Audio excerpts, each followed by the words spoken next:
Don't put that evil on me, man. Don't put that evil on me. Good morning and thanks for all that you do. Don't do that. That's the kiss of death, man. That's Vito Corleone grabbing you by the neck and pulling you in for 2 kisses on the cheek. What do you mean, good morning and thank you for all that you do? There's no need to be that nice. There's no need to be all that politeness. Bring all that politeness in here. You guys ever see Decision to Leave? I saw it on Saturday. Has my room always been this echoey? In the Decision to Leave, when the woman asked the man why he didn't get sushi, I know you were pogging. I didn't even think about it. I didn't even think about it until now. Now, when my daughter wrote my wife a card for Mother's Day, and the card said, my mom likes to eat rice and seaweed with salmon on top of it, did I say nobody can tell me my lived experience but me? Yes, I did say that. I said that internally in my head. And I said, oh, that's cute. Yeah, Decision to Leave, pretty good. It was funny that we were talking about it. That I'm not avoiding giving movies 5 stars on Letterboxd. It's just like when you know a 5-star movie, that it's a 5-star movie. You know what I mean? Like you get struck by something. You feel a magic emanating off of the screen. Decision to Leave almost had me. For a while, I was like, that's a 5. And then at the end I sat with it for a minute and I said I would be dishonest to give it a 5, but it was close enough that I had to go 4.5. Dare I say Thor, Love and Thunder? Sure, man. Sure. I think I need to replug my camera. I laughed at Jimmy Fallon. Did we have to stop saying Stimmy Turner? What happened with that? Have I ever told you I'm an elite lieutenant in the Jimmy Fallon Defense Corps? Which is not to say that I think Jimmy Fallon is funny, because I really don't think Jimmy Fallon is funny. But I get mad at people who are like, he's not a good late night host. And I'm like, yeah, dude, they're all bad. That's kind of like the thing. Even the ones who were good before they hosted late night are bad. And then they go, well, what about Conan? He's a unicorn. What about Craig Ferguson? Okay, he was on the air for like 18 months, man. I'm telling you, like the history of late night television, especially in our time, in our generation, has been dotted by mediocrity, okay? What about Dave Letterman? Yeah, for like 15 years from 1980 to 1995, man. That's not our generation. Motherfucker in chat just typed, what about Steve Allen? Bill Cullen asks, what are you talking about? Colbert Report? Colbert Report is it proves my rule. Because the Colbert Report was not late night. That was Comedy Central satire. And then when the dude became the host of The Late Show, or whatever late night, The Late Show, On at Night with Stephen Colbert, he regressed into Super Saiyan level -2. He lost the arc reactor, man. I mean, would you expect Jimmy Fallon was going to be funny? Interviewing Anne Hathaway about like some 6.5 out of 10 movie that she's in that comes out in February? Like, no, dude. That's not where you go to laugh. That's what you put on, and then you set the sleep timer on your TV for like 30 minutes and you close your eyes. He has an evil spirit? I don't know. He was pretty... I mean, you guys don't watch this shit for many reasons. He was pretty funny on Comedians in Cars Getting Coffee, but I do want to... I'm not fucking with Jimmy Fallon, but he did have one great story. If I were St. Peter, before I pass judgment on Jimmy Fallon, I want to hear him go blue. Like, I think it's possible that he has like a chaotic, dark energy that's been restrained by having to be family friendly for so long. So if he had like a Lewis Black phase in his 50s and he broke bad or something, I'd love to know that before I would judge him. Let me put it that way. What's the difference between Jimmy Fallon and Jimmy Kimmel? Jimmy Kimmel broke bad and then he went Henry Hill mode. He became part of the witness protection program and they changed his identity so nobody knew that he was on the Man Show. Which Jimmy you feeling like today? That's a good question. Jimmy with the voice? You're Jimmy's cousin. Jimmy Johns, that's a good one, man. I still think I was kind of, maybe I was high on my own supply and I know ideas are worthless. Guys who type code in the Visual Studio Code, ideas aren't worth anything. For, open parentheses, int I equals 0, colon, fuck you, bitch. Anyway, what was I saying? I'm just trying to say, motherfucker, you didn't invent the for loop, okay? Much less the for each loop, which is a much more elegant implementation of the same idea, although not as applicable to as wide a variety of situations. I still think Summer of Unity, 12-pack of Coke that's half Pepsi would be crazy, and I still think footlong burger at Subway would go crazy. But you guys just keep coming to me with problems. Now, let me take a look here. Librarian's got something to say. I can excuse almost everything Tony Soprano's done, but I draw the line at cheating. That reminds me of when I Googled decision to leave Reddit, and then on r/TrueFilm, like one of the comments on the discussion thread about it was like, I thought the movie was pretty good, but I just can't sympathize with the main character because he cheated on his wife. And I'm like, that's the synopsis of the movie. That's like the byline, bro. Like, what do you mean? Like, you chose to watch the movie knowing that was like the conceit of the movie, and you're like, I just can't, it just took me out of the picture. It's like watching Crank and be like, hang on a second. You're telling me he's been infected by some kind of poison where he has to keep his heart rate above 80 or he's going to die? Or I guess 80's, that's kind of like a light day for a lot of people, but above 100 or he's going to die? You ever see Crank 2? Nick, you're speaking my language. I think it's one of my favorite underbought movies. Can we get the meme? And it's Giga Chad and also Soy Jack, but they're sharing a speech. Oh, no, Soy Jack goes, I don't like Crank 2. It's stupid and doesn't make any sense. And then Giga Chad goes, yes. You know what yes, period. It's a great movie, man. He hooks a car battery up to his tongue. Bai Ling is on fire. There's like a kaiju fight. I never hear about Crank 1. Is it trash? It's basically like as good. Crank 1 is still pretty good. I mean, let me put it this way. If you like Crank 2, you're going to love Crank 1. They don't make other movies like that, I think. Crank 2, the one with the sex scene on the racetrack? I think that's Crank 1, but Crank 2 does play the hits again.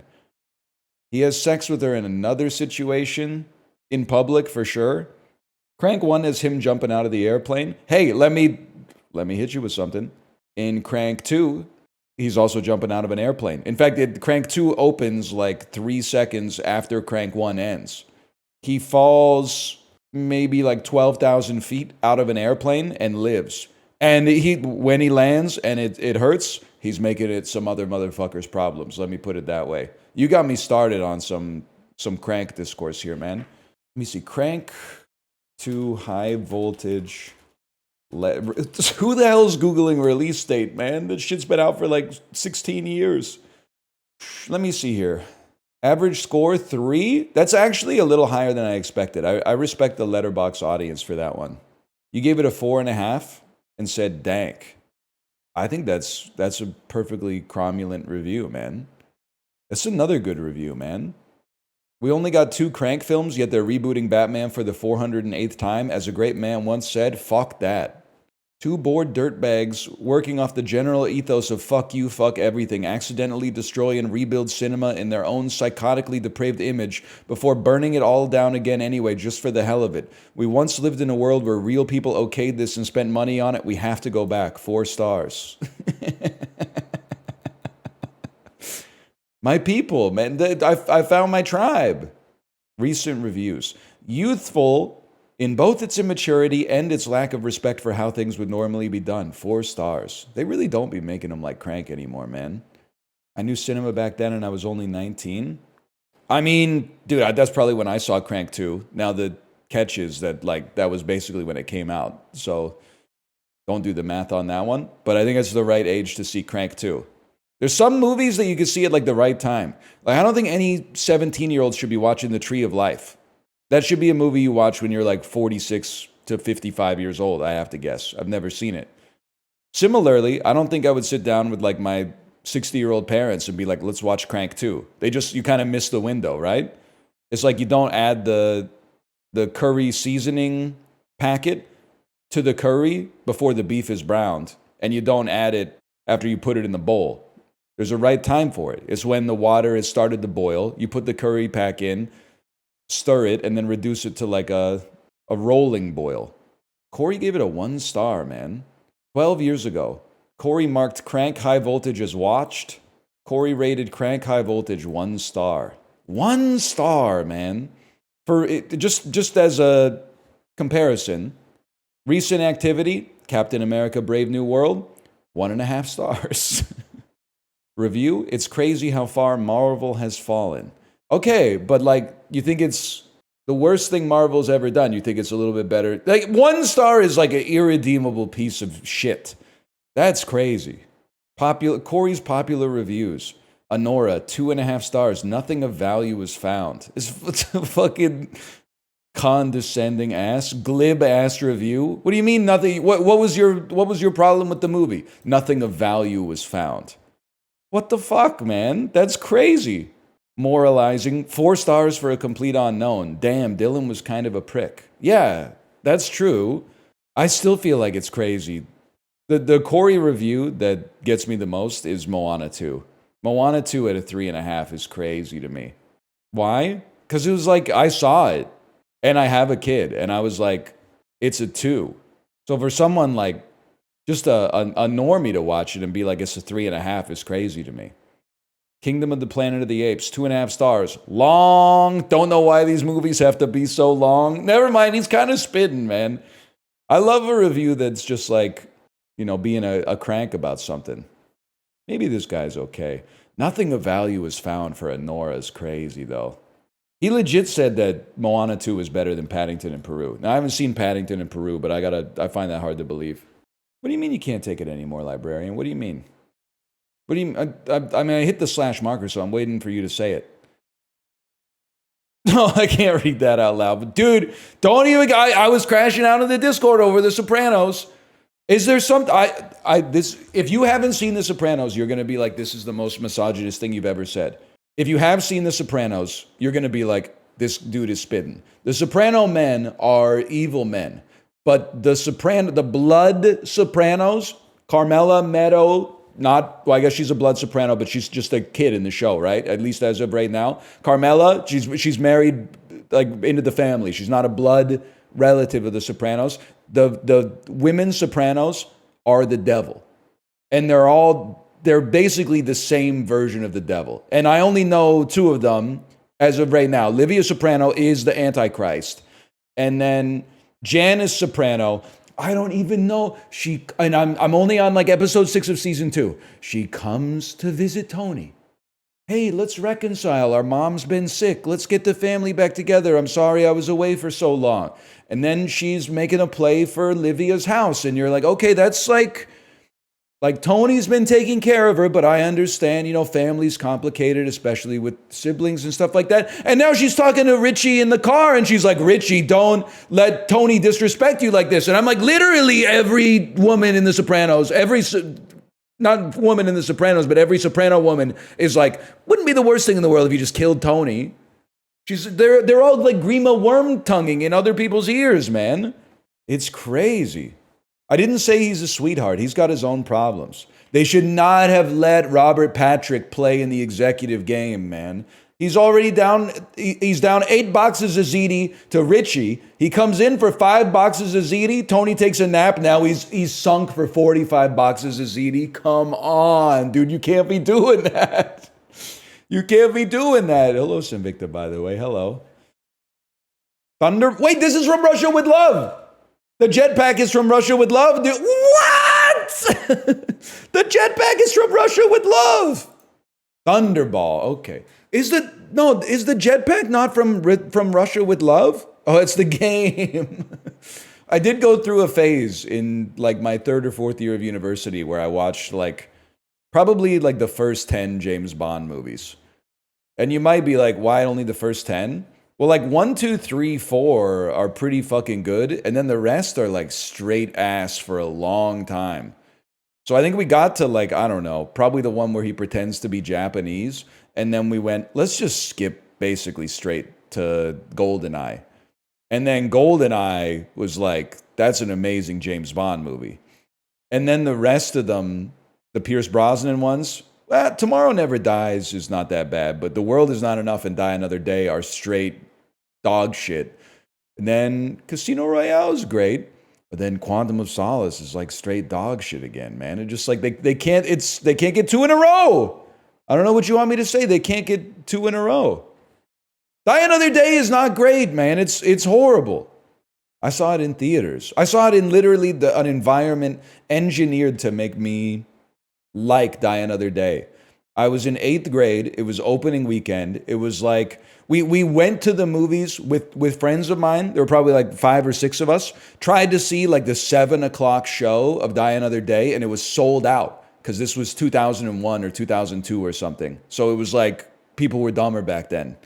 They would go see Die Another Day on opening weekend. It was sold out.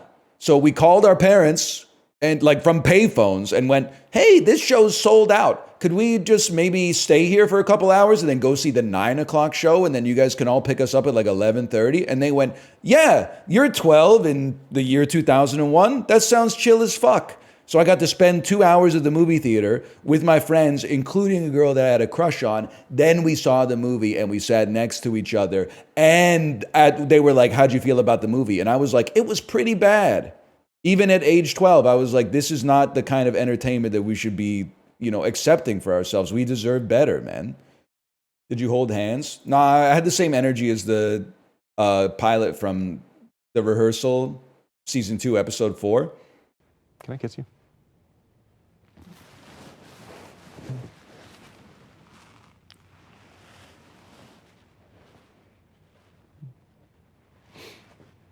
Yeah. Yeah. Before he becomes Captain, what's this, the Captain Power? Do not watch Captain America Brave New World. Hey, listen. Corey, I got a bone to pick with you. Did you know, because welcome, look who it is. It's the man himself. Did you know that you gave Captain America Brave New World a 1.5 and you gave Complete Cinema Crank 2 High Voltage a 1? You didn't like the scene where he hooked up his tongue to the car battery and had the dude rev the engine because if his heart doesn't get like 1,000 volts of electricity, he dies? I gave it a 1 20 years ago. It was 12 years ago. But a 1 is like, that's the kind of review where you have to stand on business. Like if you gave it a 3 or a 3.5, like you gave Moana 2, I'm probably not going to be here in 12 years like, justify your slightly above average rating for Moana 2. But like a 1 means, for me, that's like, it's stuck in your memory. Like I would like to think 12 years from now, someone could come to me and be like, how do you feel about the Lawnmower Man, the director's cut? And I'll be able to conjure some passion. I won't be like, it's forgettable. There's some, if you ask me how I feel about Nomadland in 2035, I'll probably be like, I don't really remember why I didn't like it that much. The Lawnmower Man, I will remember 100%. That's why I gave it a 1.5.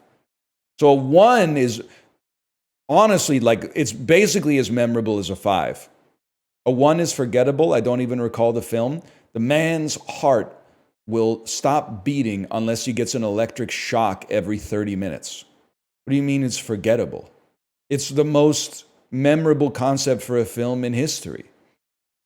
Corey, while we're chopping it up here, don't you feel bad for Gen Z that they don't do this? Because it's like as soon as they disagree on something, instead of like arguing the content of what they're arguing, they have to be like, yeah, well, in the 8th grade,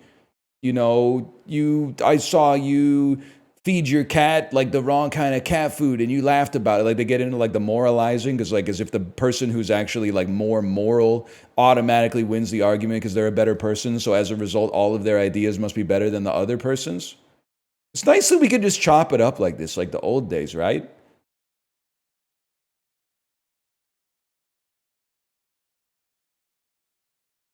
We can hate the game, not the player type shit. Okay, I say trans rights as well. I say trans rights. I got no problem saying trans rights. You're not going to outwoke me on my own stream, buddy. It's not going to happen, okay?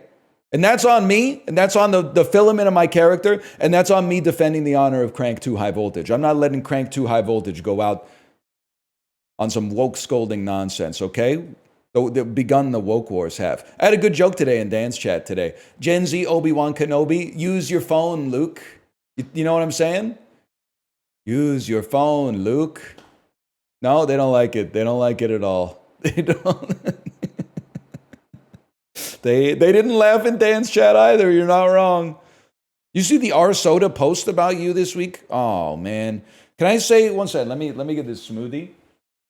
That for me is when I realized that what's that dude? Schrodinger was right, man. You change something merely by observing it. And that's why there's no such thing as like a pedestrian in the world, man. You literally can't help but be affected by the world and in turn affect it. What do you mean by that? The human compulsion is always to Ouroboros the content. I talk about r/soda, r/soda talks about me, I talk about r/soda talking about me, they talk about me talking about r/soda talking about me. I got nothing but respect for the genuine, pure-hearted posters at r/soda. I love what they're posting, and I don't think I should comment on them commenting on me because I don't want to compromise the integrity of the subreddit and ruin r/soda, which I think is one of the last pure spaces and ecosystems on the internet. So I'm just going to leave it alone. There's no reason for me to see what they're saying about me on r/soda. r/soda should continue posting about the sodas that they enjoy, and I will continue to admire what they're doing because I'm also a soda enjoyer myself. Gay r/soda be like, okay, listen. I don't know if we want to go in that direction. I don't know if we want to get going with the glibness there, okay? Your whole subreddit is fucked by the gay Bob Dylan jokes. Yeah, but what's funny is now the joke is not the gay Bob Dylan jokes. The joke is how angry people get at like what? Okay, gay Alice in Chains be like, my favorite album is Jar of Cum. And we get it! Stop posting this stuff! I need to make my post about is Starvaders going to continue? I don't know if Starvaders is going to continue. Can you please stop making the gay Alice in Chains joke so I can have space to post my essay? Any blueprints today? See, that's an honorable chatter. They could have become mad at, gay Rolling Stones be like, anal for the devil. They could have been mad at that, but instead they came to chat and they posted, is there going to be blueprints today? That's the way to do it, man. Gay Kiss be like Detroit Cock City? I can't argue with that, man. It's not my place. We got to get rid of product designs like this, man. Looks like a Dr. Bronner soap bottle. It's too much, man. Enjoy hot, or it's like, how many, Jay, are you here? How many fucking fonts is acceptable to have on one face of packaging? Frozen bean, cursive, latte, and frappe. They got like the fake chalk font. Then they change the color. They put a stroke around it. Go back to the cursive. Couple emojis, different font. Golden box, caramel. Back to the cursive macchiato. It does look like Amazon description of a product turned into the actual front of it. Anyway, I don't know. 40 0.88 ounce packages. There's no way this doesn't taste like total dog shit, right? Like, what even is it? Like, it's not, is it instant coffee plus flavoring? Or do you put it in the coffee and it turns your coffee into a macchiato? You put it into boiling water and it turns it into a caramel. But isn't a macchiato made with milk? How about you sit in front of an audience of packaging critics and make your own latte and frappe packaging design and see how it feels? You know what? I needed that because sometimes it's really easy as a streamer to think that you're an expert in every single domain. The person who made, you know what? The person, you gotta walk backwards to like, when did the person who designed this package decide to become a graphic designer? They were probably like 7 and they were the best person in their art class. And then the teacher's like, well, you got to do something. You might as well do art. And then 22 years later, they're like, hey, I worked up like a beautiful picture for you. And they're like, it's got to say hot or cold. It's got to say latte and frappe.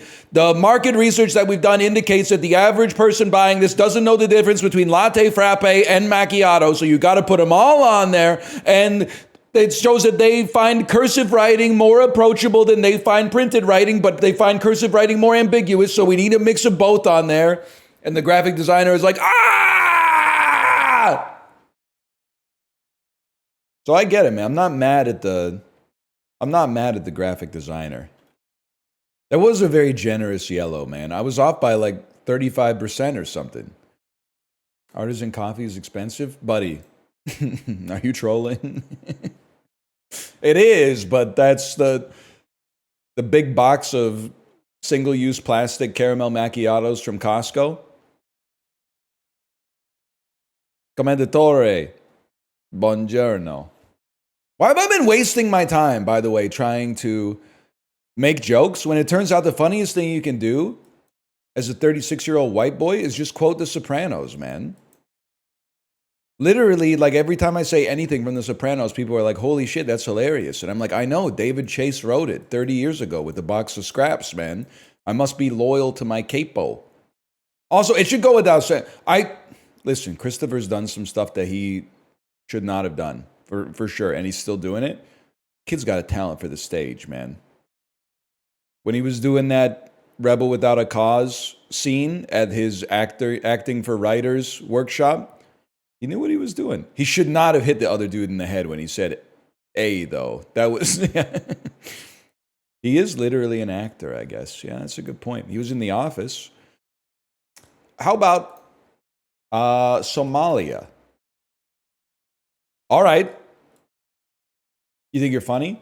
How about South Sudan?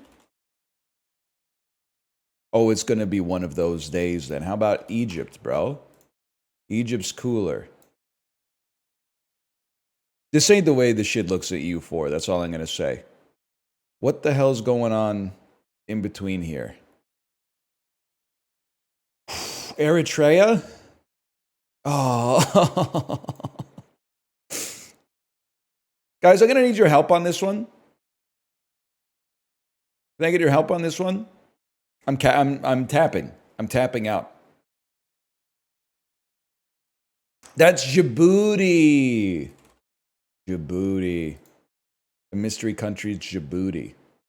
A lot of my knowledge of Eastern Africa does come from playing as the Mamluk Empire in EU4. It's interesting. And also Black Hawk Down. Black Hawk Down takes place like right about here, I think. But like in EU4, so like admittedly this is like 650 years ago or something, but Egypt is like down to like there. And then Ethiopia, Abyssinia, right, is like down to here. It's interesting. What's the... And I mean this, I'm trying to come up with the most objectively not Crungo way to explain it. Why is Djibouti its own country? And I don't mean that it doesn't have reason to be. I just mean like what's the cultural or other relevant separation from its surrounding nations? Port City has outsized influence. That makes sense. It's got a very, strategically important location. What is it for any country? You phrase it like it's moralizing. Well, what is it between Canada and the US? That's what America said in 1812, and then we fought like a war, and, bang, bang, bang, bang, bang, bang. All right, cooler heads prevail, let's draw a line. Like, I got no problem talking about that. So why is it automatically Crungo when you ask it and try to expand your domain of knowledge about another place? Because I like typing Crungo? I can't be mad at you for taking on the flavor of the broth in which you were simmered. Society fucked you, though.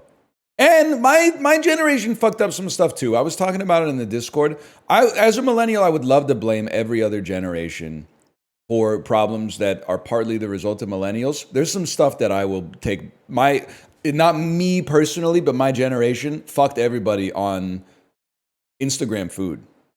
There's no other generation that can take responsibility for every restaurant having to have like a white brick wall with a neon sign where you can take a picture of the ice cream and just like the toppings are fucking falling off of the ice cream and the ice cream cone is like 7 times taller than it would have to be practical to actually eat and stuff like that. Or like burgers where when you cut into them, like cheese seeps out of the burger patty and stuff like that, and then, or you like pull the half of the sandwich away and the cheese goes like or something like that. Like that's my generation, man. We fucked that up. I basically played no part in it. I've never been big into the Instagram foods, but it is my generation. No, I'm serious, man.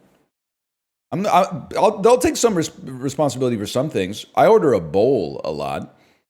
If you're pissed off when you go to a restaurant and see bowls, you should direct your ire towards me, because sometimes I sit down at the menu and I go, oh shit, they got bowls here. Made shredded tofu. Listen, you don't want... I'm so pro-vegetarian, pro-vegan. I have absolutely no quarrel with it. And oftentimes I'll order a vegetarian or vegan entree. Here we go. It's just, I think it's a personal problem. But when someone my age starts talking to me and they use like the pseudonym for the food, have you had Aunt Rachel's singing pulled jackfruit soy tempeh curls? And I'm like, I can't. We have to come up with another name for this because I refuse to use like the Trader Joe's ISO 9001 certifiable like Chili's menu pseudonym for this. I can't do it. If you type something that's like, I've been eating some jackfruit pulled pork and it's really good, I'm like, no problem. I think we're in the same domain there. But then when someone is like, have you had Lady Vanessa? Like it's the duet boomer. It gives me the same feeling that I get to pull it back a little bit and create more enemies, but also give myself more allies for the impending culture war. It gives me the same feeling when I go to Amazon and look for pre-workout. And it's like, Harambe mindset pre-workout. Joker mode pre-workout. And then it blew my mind even more when I found out in the United States that shit is not even administrated upon by the FDA at all, when the FDA still existed. I didn't realize that the FDA just exists for food, and then when it's like actually drugs, they're like, we don't really do that here. And they don't say we don't do that here so you can't sell that. They say we don't do that here so buyer beware, bitch. Like I didn't know you could actually do that. Like there's nobody's running any kind of laboratory testing or anything on the Harambe mindset pre-workout powder. That seems crazy. But like why they sell it on Amazon? Like that shit is not on the Silk Road, dude. I just think it's kind of insane. Supplements aren't regulated? Well, they are here, I think. Canadian energy drinks are ass. 150 milligrams of caffeine flicking my balls. Well, that, I mean, I can understand where you're coming from. I don't think we have the Panera charged lemonade either, but we don't want it as bad as you guys do, to be honest. You guys are maniacs up there. You mean down? Well, yeah, if you live in like, New Orleans, where you're below sea level. Otherwise, I'm guessing most of you probably live at like a higher elevation than I do. I got 2 toes in the Pacific Ocean right now, dude. If that ain't sea level, what the fuck is? What could you... Maybe you could be Myanmar? You kind of have a Myanmar lilt to you there. That's bad. I don't think it's Micronesia. I don't... Oh, this is... You're fucked for this one, bud. This shit's pissing me off because you have the markings of a northern hemisphere island, bro. You have like glaciation at your edges. Like there's nothing more Nordic than this, man. This shit is like, it's your own personal Gotland. Yeah, you're not Japan. What are you, man? You're an island? Well, no, we don't know that. Those might be, they look like an island. Miss Swan, if she was a cartographer. But like 4,000, so it's pointing at like Eastern or Central Asia or somewhere in the South Pacific. Like Guam or something like that. But I don't even know, it's Guam. Guam is not a country, man. This shit's starting to piss me off a little bit because it's not a country. You can't say that? I can say that, man. Why'd you guess it then? Because one time it was like Elon, and Elon is not a country either.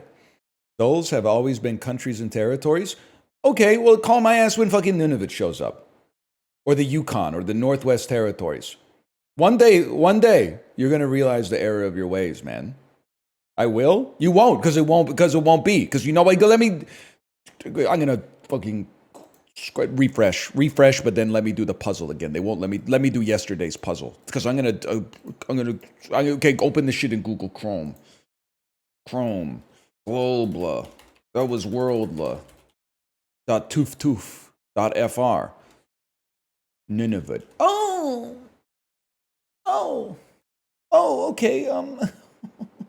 How about Miquelon? Oh, they don't have Miquelon, but it's a territory. Oh, how about the Yukon? How about the Northwest? How about fucking Labrador, bitch? They don't have it. Worldle is actually like, it's like all the countries and then like 6 territories. Pissing me the fuck off, man. Miquelon is spelled with a Q. Elden Ring strongest gooner. That's not fair. That's a personal attack. I apologize. There's probably many Elden Ring gooners who are stronger than you. I don't even know what Miquelon does because I haven't played the DLC yet.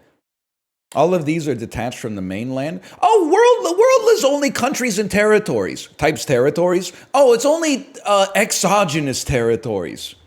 You didn't read the white paper? You don't know the tokenomics of Worldle? Yeah, no. It's no territories that are adjacent geographically to the countries to which they're a member of. They're all exogenous. Balawick of Guernsey is in there. Yeah, and that's not even a territory. I'm pretty sure that's just a dude, man. Method Man. That's how high, bro. It would teach you something about life, man. How high? You don't know how high's plot? Method Man and Red Man have a friend who's really smart. He's so smart he's going to get into Harvard, but then he dies, so they smoke his ashes, and then they become smart enough to get into Harvard. And let me tell you, Harvard was not ready for Method Man and Red Man. There's a bit of a culture clash, but eventually, by the end of the movie, they start to understand each other. His ghost is there. Yeah, the friend's ghost is kind of like a Obi-Wan Kenobi type mentor to them. Something of a popcorn classic. Quagmire's son or Meg daughter. I'm not doing that because I'm on a Reddit strike until they stop serving me 2 specific subreddits. One of them is Peter Explains the Joke, which has just become more and more annoying. It's already annoying enough that people don't get the jokes that are so obvious, but that is like, I can't really blame them. But making a Reddit post to be like, I don't get this joke, instead of just not getting it and then coming back later when you have more life experience is a little decroded to me. But then the people who reply in character as a Family Guy character, those people need to before it infects the rest of us, okay? Because like there's a real problem going on in the comments on that subreddit, okay? There's a real issue with the kind of individual that would be like, Quagmire here. The chicken crossed the road because giggity, Lois was on the other side. I mean, it was laying an egg or something like that. The other one is, I'm begging you for the love of God, stop serving me The Last of Us 2. I don't even watch the show.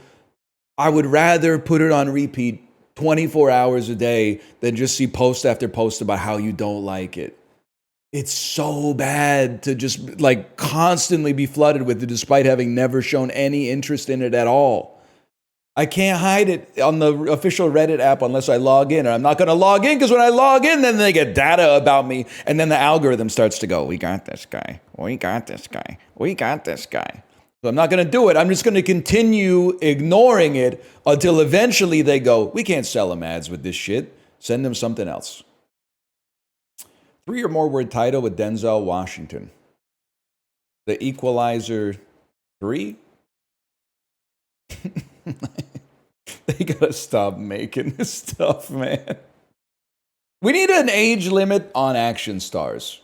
Like, we need it on politicians too, but like, that's low-hanging fruit. Everybody knows that. Plus, they're the guys that make the rules, so it's really hard to, like, pass it, because they're like, if they vote yes, they're out of a job, right? But, like, I think we need a hard limit on... Like, if you're 54 or older, you shouldn't be able to star in an action movie with a poster like this.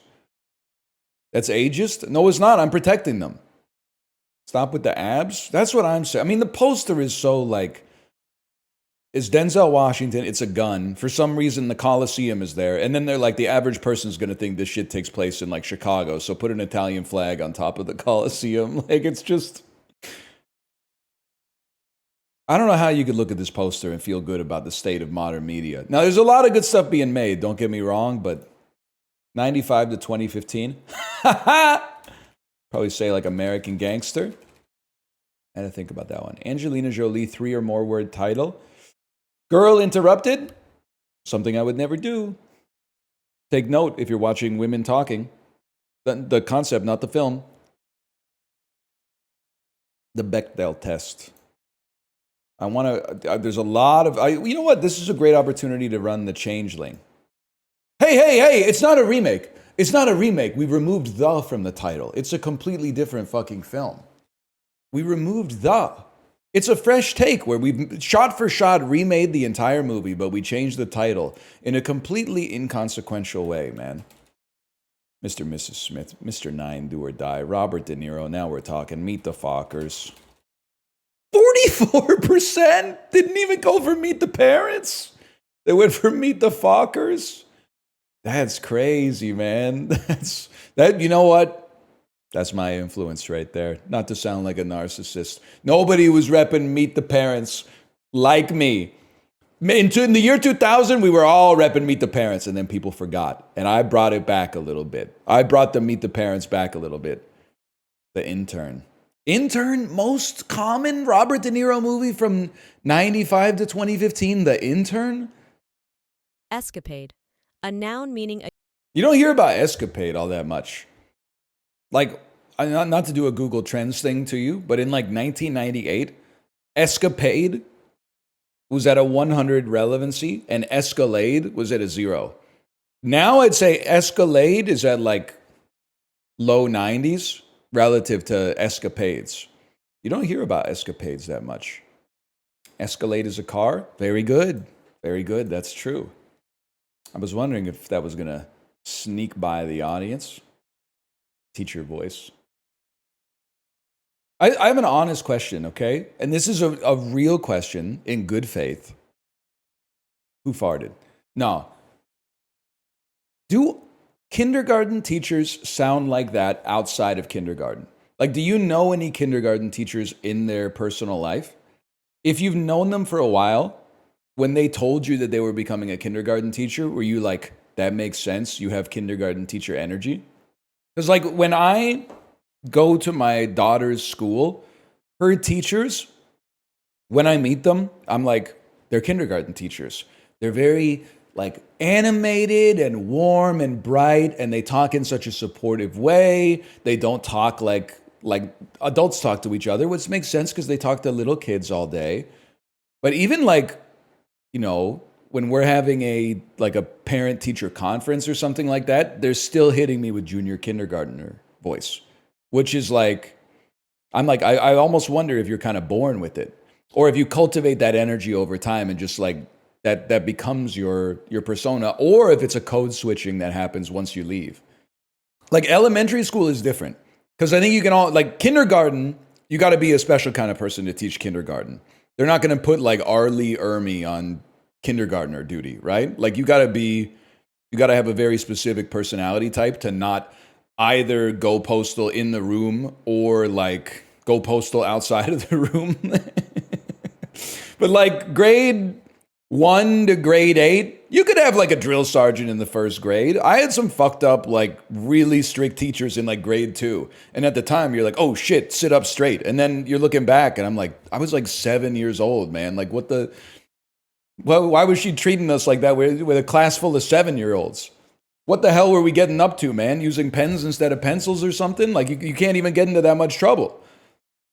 But like kindergarten, it's a little different. It's like the way that they choose like precogs in Minority Report. Like I think it takes a special predisposition to become like a kindergarten teacher. First grade teacher was also smoking hot, which should not be allowed. I think that's how they do it, man. Because definitely, looking back, I had some baddie like elementary school teachers. You ever see Matilda? Miss Trunchbull? Oh, man.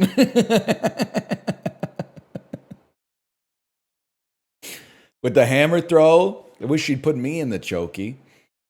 Stop. What are you talking? You've never Danny DeVito? Roald Dahl? I don't know, man. You got to be like a special... What do you mean relax, Mary Kay? Miss Trunchbull's like 60 years old, man. Just because she teaches at school doesn't mean she's not an adult. That's what is the What's the suspicion here? It doesn't even make any sense, man. Oh, yeah, no. Did you see Jeff got married? Oh, yeah, it's kind of problematic, though. His wife works at the school. The hell are you talking about? She's there to teach kids not be ogled? Well, yeah, that's why I'm saying that you should, all the hot teachers should teach like first, second grade. What you shouldn't do is subject a hot teacher to like teach 7th grade or 8th grade, because that's like, they didn't sign up for that. That's not their fault. Like, that's human nature. Like 7 to 10th grade should just be busted teachers. So by the time you hit 11th grade, you're like, come on, man. She's at work right now. Let's not do that, okay? I'm trying to get into college. But when you're in 8th grade, exactly, you're like, lads. That's the time you were saying you could just teach respect. Yeah, but have you seen, like, the state of society? I don't think that's going to happen. I think the only thing we could do is hire uggos, man. It's just an easier solution to the problem. Fixing like societal norms is hard, man. We got people just like raw dogging audio on the airplane. They're not even using headphones or nothing anymore. Sometimes they're like 15, but sometimes they're like 50. And by the way, if you're offended by this, you're not an uggo. I'm talking to people at least one standard deviation uglier than you, no matter who is listening to this right now. You're not who I'm talking about, so you have no right to be offended on someone else's behalf.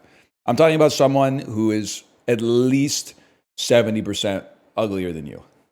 I don't care who you are. No matter who's hearing this, you have no right to be offended because I'm not talking about you. You're so pretty. You could teach like the 2nd grade. Okay. You could teach the 12th grade. I'm trying to protect people. Okay. I'm trying like Denzel. I'm trying to protect. They shouldn't be having him doing his own stunts, man. He's like 63 years old. You sure? Are we sure that 51-year-old Ben Stiller isn't just 21-year-old Finn Wolfhard? Oh, hell nah. They put Unk in a Noah Baumbach film. Know what I'm saying? Ricky, you picking up on this character? Really hip Gen Alpha, who's Gen Alpha cinephile be like, oh, hell nah. They put 51-year-old Unk in a coming-of-age Noah Baumbach film. Nah, Unk's longboarding in Reykjavik right now. Bet. Something like that. Please stop. That is a tough crowd, man. No, man. Unk's daydreaming about marrying Kristen Wiig. Yes, man, yes. Low-key, they got crazy Wallace Shawn in a new character piece. Gen Alpha Wallace Shawn be like, when I was young, I used to only think about baddies. Now I'm old and I only think about money. Streamer Ian McKay be like, you call me up and you talk about Nubby. Is this anything? I don't know. Sometimes you just got to let the synapses fire and see where they go, right?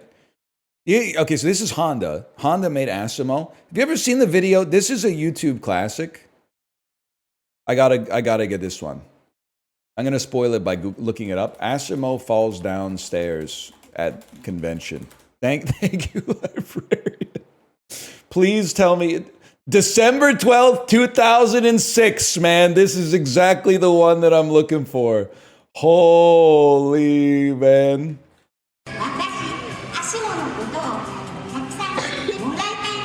This is the funniest fucking... This went 10x platinum in my dorm room, man. When ASIMO fell down on this fuck-ass, like, 7 staircase.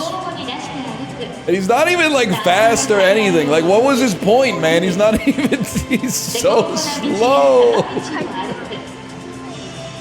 But check out the look that he gives to the camera before he goes up the stairs, man. He gives, like, a look that's like, don't worry, we got this. Right? He's like, okay, get a little closer. And then, ASIMO, wave to the crowd. Wave to the crowd, ASIMO. Give it a second. There he goes. He's like, don't worry, you're in good hands. And then, oh, shit. Oh, shit. Oh, fuck, his knee snapped in half, man.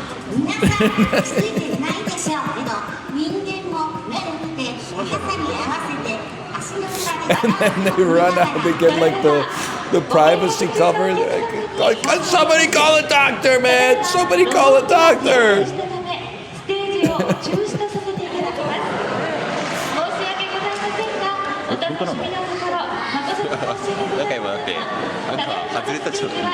You can tell, like, that's the announcer's like, he's okay, don't worry.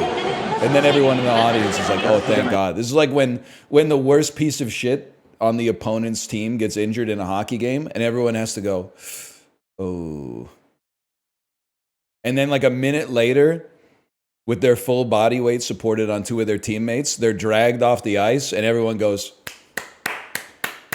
that's what you like to see. It's just, you don't like to see anybody get hurt. You like that, but like, if you go back and you watch the highlight of the dude getting boarded and like cross-checked with the stick on the back of his neck, as soon as his head hits the boards and his neck like snaps up like this, the audience is like, yeah!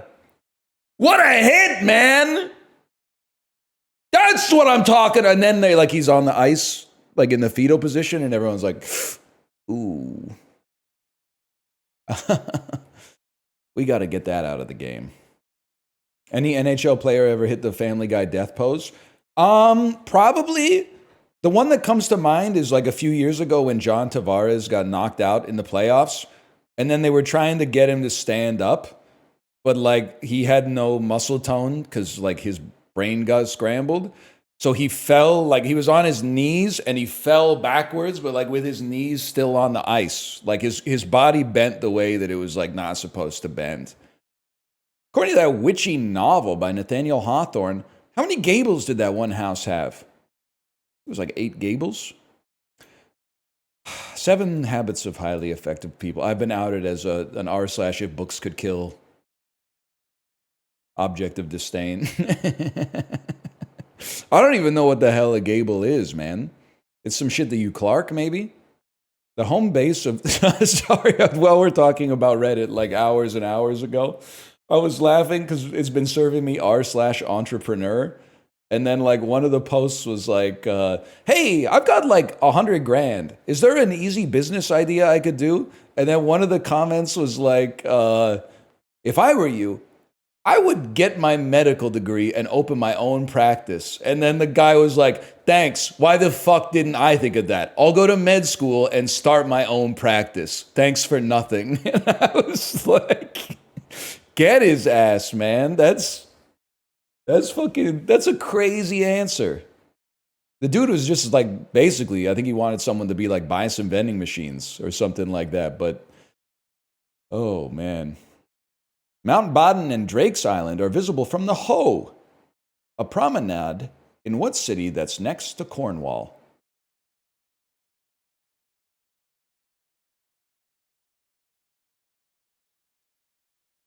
York? York is 300 miles away from Cornwall. That's literally like a day's work when you live in a country like mine. No disrespect to England. I know that like William the Conqueror, oh, he had such a crazy journey. He loaded all of his troops on a boat in northern France and then sailed for 17 seconds across the English Channel. It was a treacherous journey. Only 100% of them made the dangerous crossing. Literally, fuck you, okay? You wouldn't make it across the Coca-Cola in December. They made a fucking TV show about it. Hope your license is up. Maybe you could catch it on Channel 7. Also, the real Cornwall is not in England. The real Cornwall is in Ontario, and it smells like... Anyone want to write the answer in chat? Yep. No. Kinda. Not really that. Not pasties. It smells like a paper mill because they have a paper mill there. Like, you guys are gross. I was just trying to think of the word for a place where they make paper. Sulfur? I don't know. It's been a while. Iceland smells like sulfur. I don't know. I feel like there's aura to it. Like when you take a shower in Iceland and then you kind of smell like old eggs. There's something about it, man. Maybe my genes are from there. The non-Chinese part of my genome, at least. Sort these historical firsts from most to least recent. Mickey Mouse is like 1920 something. First manned hot air balloon fight must have been legit like, like 1801 or something, or like the year 6. Summit of Mount Everest. I think Edmund Hillary was doing that shit in like the 1940s, maybe. Email. I'm going to say that was maybe like the 70s. The Super Bowl, aren't they on? They're on like the 50s now, so that'd be like maybe the first email's like the late 70s, early 80s. First NFL Super Bowl must have been like 1969, 1970. First murder conviction based on DNA evidence. I'm going to assume, honestly, it would not surprise me if that's the most recent. Yeah, that makes perfect sense. The man is nonstop, man. That was a gimme. 1783 is crazy. I mean, like, what?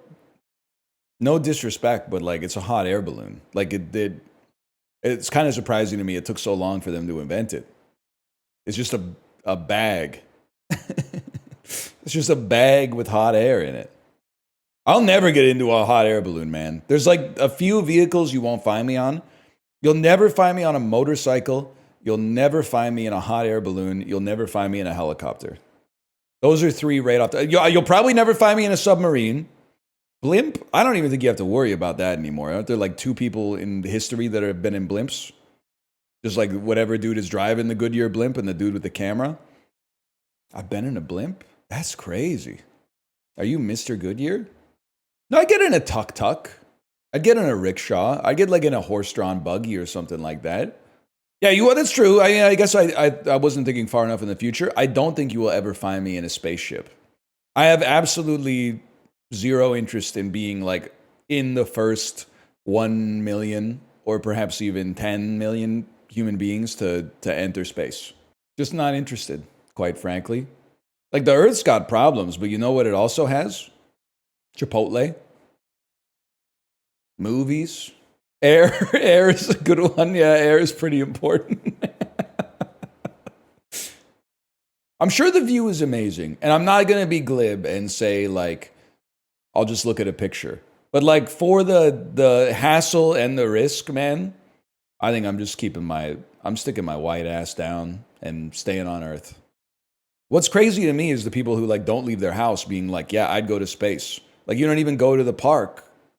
You've never even been to like Yellowstone or like Joshua Tree, or the Redwood Forest and shit like that. And you're like, yeah, I bet the view's incredible. The fuck are you talking about? Like, yeah, you probably got some shit that looks amazing that's like less than an hour-long drive from you. You don't have to go to space, man. You could just go to Big Sur.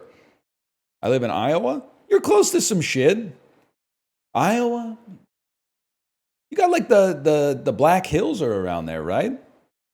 You could go see like a nuclear silo or something. No, those are in South Dakota. Yeah, how far is South Dakota from Iowa? Get in your dirigible. Wait for the prevailing winds to change. 11 hours? No shot. I got to look up a map of the United States, man. Buddy, no, they're next door, dude. And don't condescend to me. It's big. My country's literally bigger than yours. It's literally bigger than yours. It mogs you in every aspect. My province is bigger than Texas. Texans will say it's fake. But it's not, man. You guys don't use 90% of it? Look what you've done with your country, buddy. Talk to me. Just because we've left the Arctic tundra for the domain of the sea lions and the polar bears. What do you mean we're not using it, bro? God is using it. Just because we're not fracking doesn't mean this shit has no value. You spiritually vacant ass. Oh, hell no. Unc thinks the longboard's going to bring him spiritual enlightenment. Shut your ass up. What does he say? Some shit like that. I've never seen The Secret Life of Walter Mitty. Anyway, long story short, we mog you. Go to the park, man. Just go to the park. Higher percentage of divorcees. I need to come up with some kind of rule of thumb for how to guess where more people are divorced. Because Florida makes sense to me. My heuristic is that people from the rest of the United States run there when they've ruined their life in another state. But then other things also correlate with high divorce rates. Like, well, I don't... I'm a university-educated atheist. I think, like, the more educated a populace is, the higher divorce rates are. The lower religiosity in a region, the higher divorce rates are. Because when things go wrong in the marriage, they can take a look at it and be like, we should not continue. instead of like, if we get divorced, we're both going to hell, is what I'm trying to say. But maybe that's a backwards rule of thumb. Why are people saying Crungo? You can't be mad when you're 26 and you've grown up with just like cartoon after cartoon after cartoon after cartoon. And then, you know, you come to a place where the adults are talking about adult things. It can make them uncomfortable because they haven't built up the callus to like have these mature discussions. It's unfortunate that it has to be said. They're not going to like it. They're going to type Crungo for that. Or maybe they're going to type caught. That's fine too. I do have to go with Florida though, because I have like my model for the United States of America is that when you fuck up your life, which happens, you go to Florida. And then if you fuck up your life in Florida, you go to the US Virgin Islands. And if you fuck up your life, it seems like if you fuck up your life in the United States, but like you only fucked up like your personal life, you go to Hawaii. It's like Florida is where you go when you get like 4 DUIs. And then like Hawaii is where you go when like you're a tech executive who's semi-retired, but then like you fucked up and your wife divorces you. Then you go live in Hawaii. And then if you fuck up in either of those, you go to the US Virgin Islands and you pretend to be a pirate for the rest of your life. Like that's my model. I'm not saying it's 100% no model survives contact with reality, but that's my model, okay? So I think it's Jacksonville. Higher percentage of adults with a hearing disability? I don't know, man. Connecticut probably has older people. He knows, they call him the America understander, man. Look at even everybody in chat's type in New Jersey. You don't think about demographics like I think about demographics, man. You didn't take stats 201 with whatever the hell my professor's name was. You're still out here going, oh yeah? Well, check out this graph where the more ice cream that gets sold, the more shark attacks there are. And you're saying correlation doesn't equal causation. I'm saying wrong, bitch. Sharks must love ice cream. You're not thinking about second order consequences. You're so eager to come up with something to hand wave away a phenomenon, you're not thinking of reasons that justify it. Maybe sharks can smell ice cream and they love the taste of it. Sorry.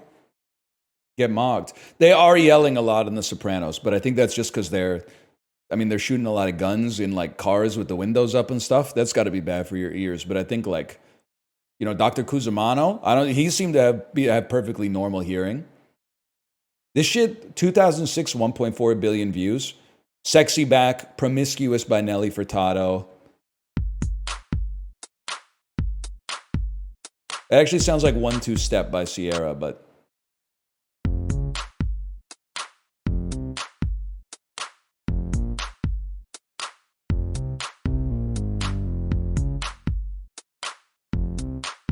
maybe I'm not cool, man. Is this 1-2 Step? It kind of sounds like the Black Eyed Peas, to be fair. Hips Don't Lie by Shakira's in the same zone. No. Skip me. Oh, this is Say It Right by Nelly Furtado? Yeah. No!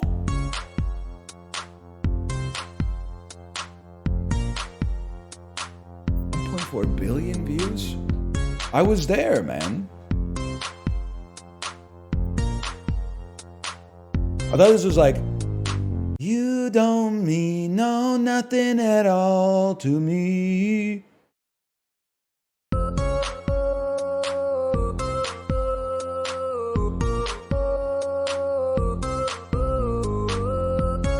This shouldn't be a blind spot. Cause that girl is that girl is so dangerous. That girl is so good. She really got me good. Dangerous. Akon, Dangerous. He really got me. I don't know what this is, man. Hit this. Smack. Akon Smack That featuring... Okay, I honestly don't know if I've ever heard this song. And I was there in 2006. I must have heard it because I picked up on the Akon vibes.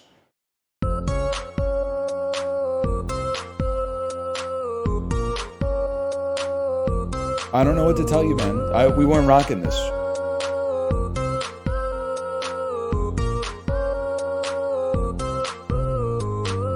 Nelly Furtado and Justin Timberlake's Future Love Sex Sounds ruled the summer of 2006. This shit didn't make it to Kingston, I guess. I don't know, man.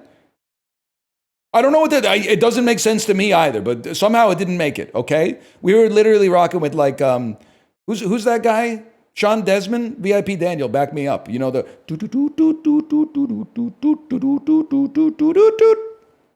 I don't know what to tell you, man. We weren't listening to this shit. We were listening to like, with the meadowlark and the chimcheree and the fair. We were listening to that type of shit. I wasn't listening to 92.5. I was listening to 105.7 K-Rock. Or like I was listening to like some California publicly funded radio station like KEXP or something. I was listening to like Polyphonic Spree on KEXP. Hell yes, bro. Well, I don't know what to tell you, man. I was there when the words were written, okay? It was everywhere in Toronto in 2006. Buddy, I was not at Lee's Palace, okay? At best, my ass was at Ben's Pub. They were not playing this shit there. They were playing some like British rock from 1951. You know every song from Ease is Bolden on Rate Your Music? Yes, sir, that's right. I kind of think that Prague sandwich goes crazy, even if it does look like the only way I could describe the shot here. You remember there was that when I was on X, there was that girl who would do videos with the aesthetic of like an indie horror video game where it would, you know, she would move around like Doki Doki Literature Club, like with her arms like this. It has the aesthetic of that. Like it looks like they just picked up this sandwich in Resident Evil 2 or something like that. And like there should be text describing the sandwich. A delectable looking sandwich consisting of vegetables and bread or something like that. Like it looks like a pickup from a video game. That being said, you know that's going to win.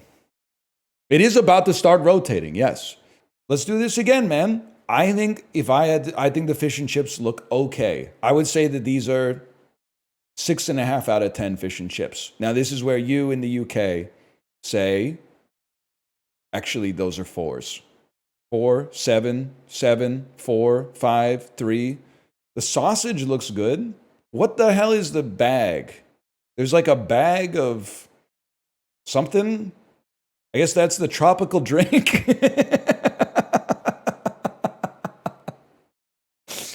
It's just like a bag of tropical juice.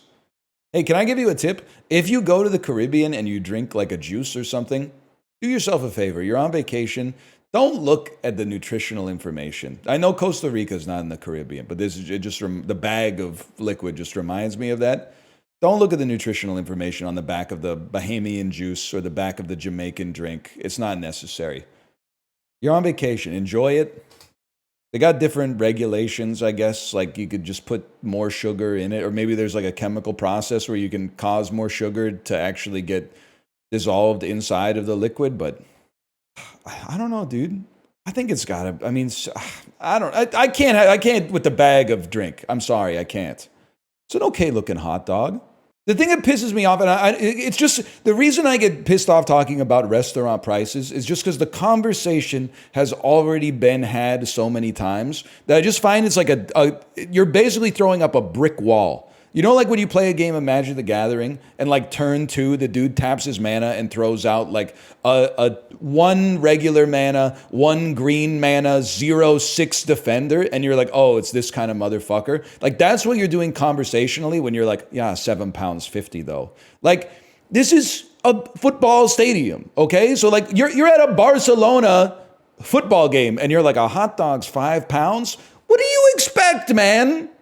Like you're in the Arctic Circle and you're like, orange juice is like $12.50 a glass. That's the environment. You don't go there and then be like, the prices are high. Of course the prices are high. That's what they're doing because they're selling them.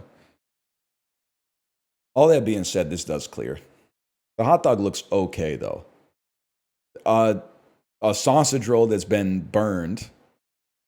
I don't need to lay it on too thick. Like that was burned and then extinguished. So we'll go with roast lamb. That's foul. I don't send things back very often. I would probably ask for another one in that case. I don't even want to have the conversation. I think the pizza looks okay for a stadium pizza, but the price is going to be too... Oh, never mind, man. Never mind. So I started to outthink myself a little too much. It's got to be chicken curry and chips.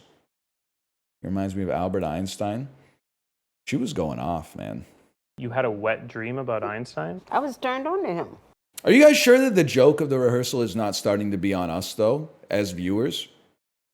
Because, like, I've been seeing some posts that are like, I actually had a hard time watching the last episode. I don't think that Nathan should be allowed to do all that stuff. And I'm like, so you believe that what's happening is you're watching a man violate the ethics of the media industry right now. You believe that he's filming stuff that's going to be shown at, like, his own trial. I'm not taking anything away from it. I've been very engaged in this season of television. The point of the show is you can't tell where the actors end and where the actors begin. You know what? Everybody's an actor. The real people are actors. As soon as you're filmed, you're an actor. That's one of the themes of the season, man.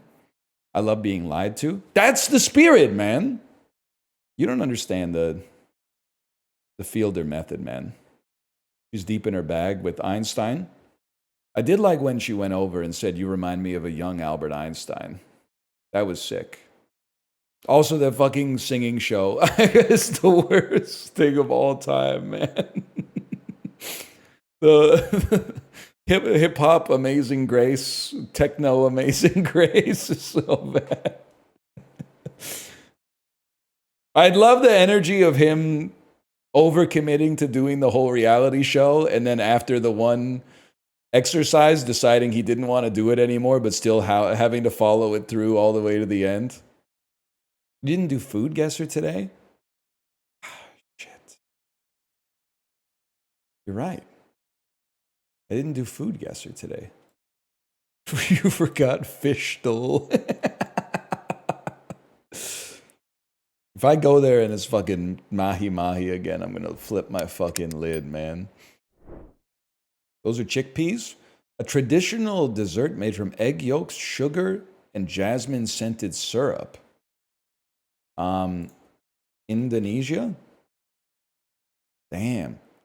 Librarian, you can't be mad about that one. They're making hella food in Indonesia, as we've noticed. China, maybe? Warm. That's Vietnam, I'm assuming. That's Thailand?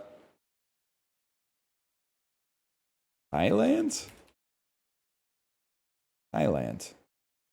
It's got to be Laos. Laos isn't warm to Vietnam, little bro. They border each other. It's called the Golden Triangle. Basmati rice. This is like, this is biryani, right? From Pakistan?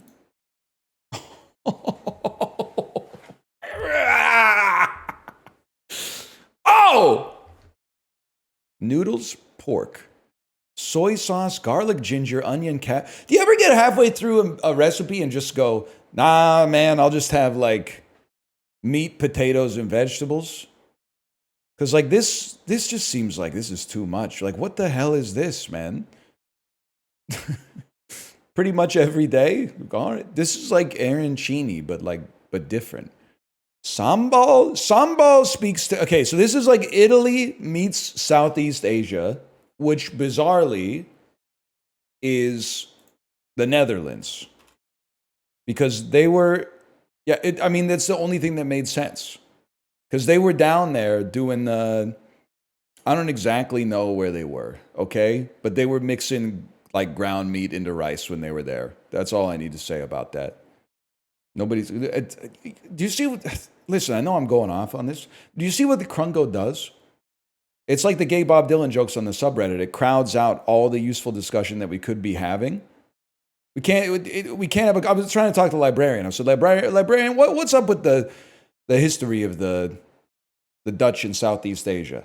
He tries to type something, and all of a sudden it's Crungo. We're trying to learn here, man. Just get rid of it. Even librarians says if something tilts me and librarian says get rid of it, you know that you're beyond the pale, man. It's gone too far.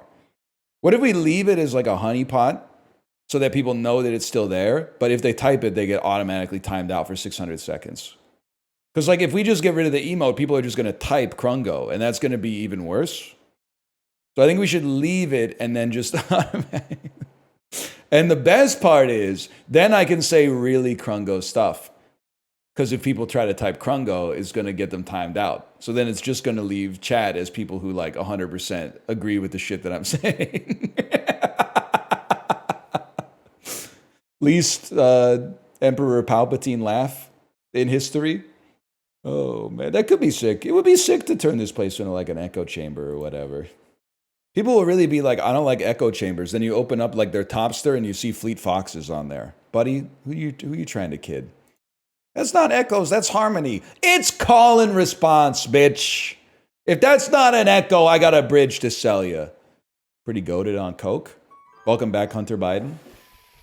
You know what's funny? So it's a fucked up sentence to say. I'm not a drug addict, and I never have been. And if you are, sincerely, I will not moralize to you. I feel bad for you. That seems like really hard. Genuinely. But if, oh, sorry, I'm frozen here. Just give me a second. I'm getting 1,000 achievements first. It must be crazy to be like a drug addict with horrific music taste. Like can you let me talk, please? I had a good point. It was gonna come to like a good conclusion and everything. Come on, man. Win the battle against the wall. Yeah, we defeated the keep with any faction. We did obtain more than 50 gold with leftover units. I guess we beat Act 2 with the duchy.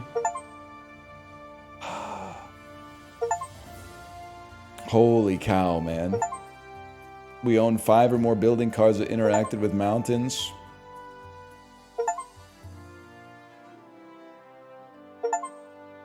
Defeat the dungeon with any faction. It's never gonna end, man.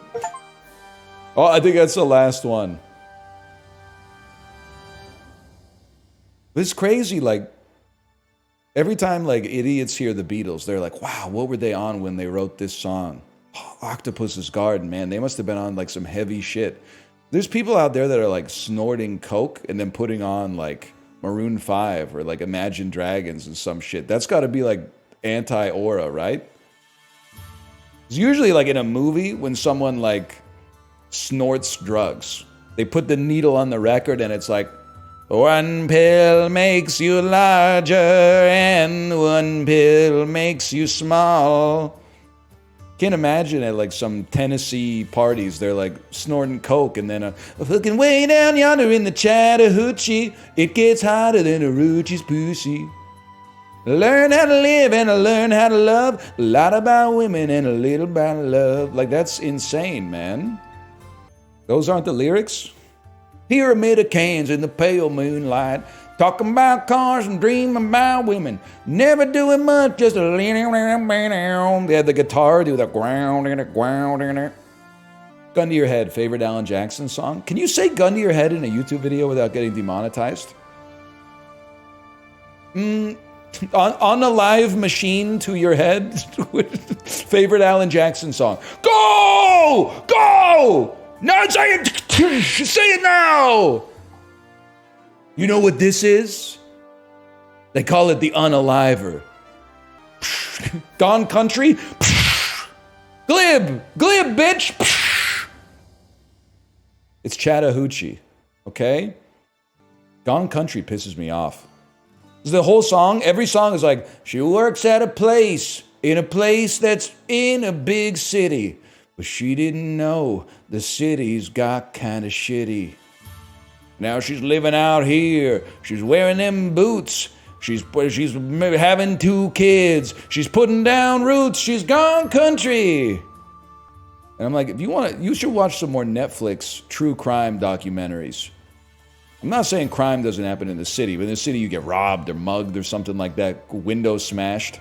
The country, that's where like, they never find them.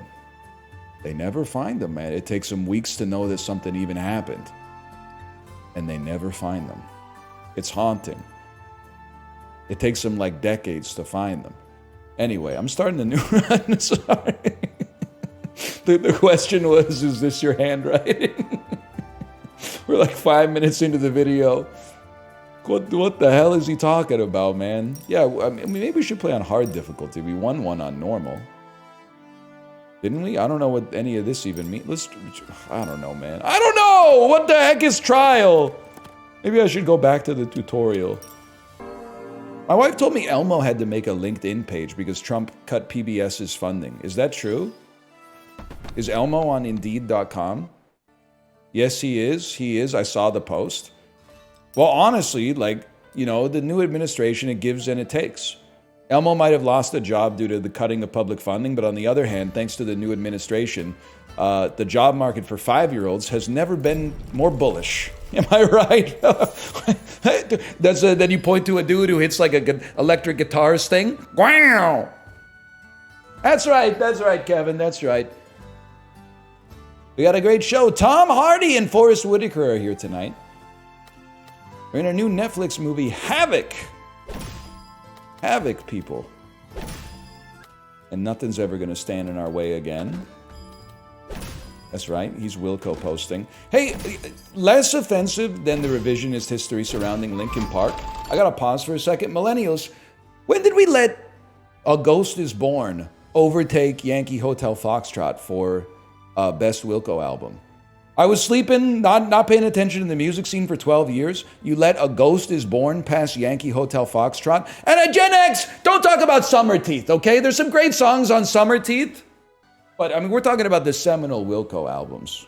They have 2 albums? Buddy, they have like 200 albums. You don't know Misunderstood? I'd like to thank you for nothing at all. I'd like to thank you. Ricky, I know you're bopping to this.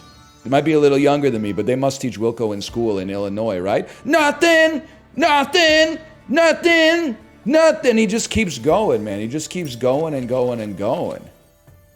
You're actually rage baiting? I'm actually, like, distracted, man. I mean, if you're listening, your boss is going to be mad at you, I guess is all I'm trying to say. You know what I think would be fun? What if you just traveled, like, instead of traveling to, like, a city that was, noteworthy and like had notoriety around the world, what if you traveled to like nowhere? Like, what if you were like, yeah, I'm going on vacation, and then you just drove, like, no disrespect, what if you drove like 11 hours north and just chilled in like Fort St. John or something like that, and just put your ear to the ground and sort of like got a feel for what they were doing up there? Sounds sick. It does sound kind of sick, right?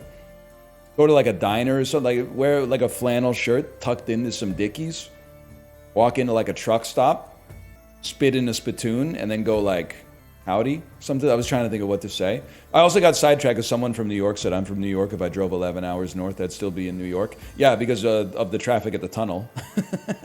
Also, your state is not that big in the whole scheme of things. You live in a world city, you should be aware of the fact that it's a big place out there. Your state is not that big. It's actually not even one of the biggest states. It's probably, what is New York? It's like the 5th biggest state, 6th biggest state. No big deal, man. It is big though. It's not. It's bigger than Connecticut. Okay. It's bigger than New Jersey. It's 25th. Oh my God, man. That's crazy. It's crazy that you're talking. You can't be talking like that, young pup. New York City? I've heard of it. Reduced techno. By the way, Fort St. John is still in BC. Drive 11 hours north, I don't even know where I am. I think you're still in British Columbia, but I don't know. It's that Yukon, Alaska, northern British Columbia, it all kind of becomes like a place I've never been to. You drove north 11 hours from London, you'd be in the ocean.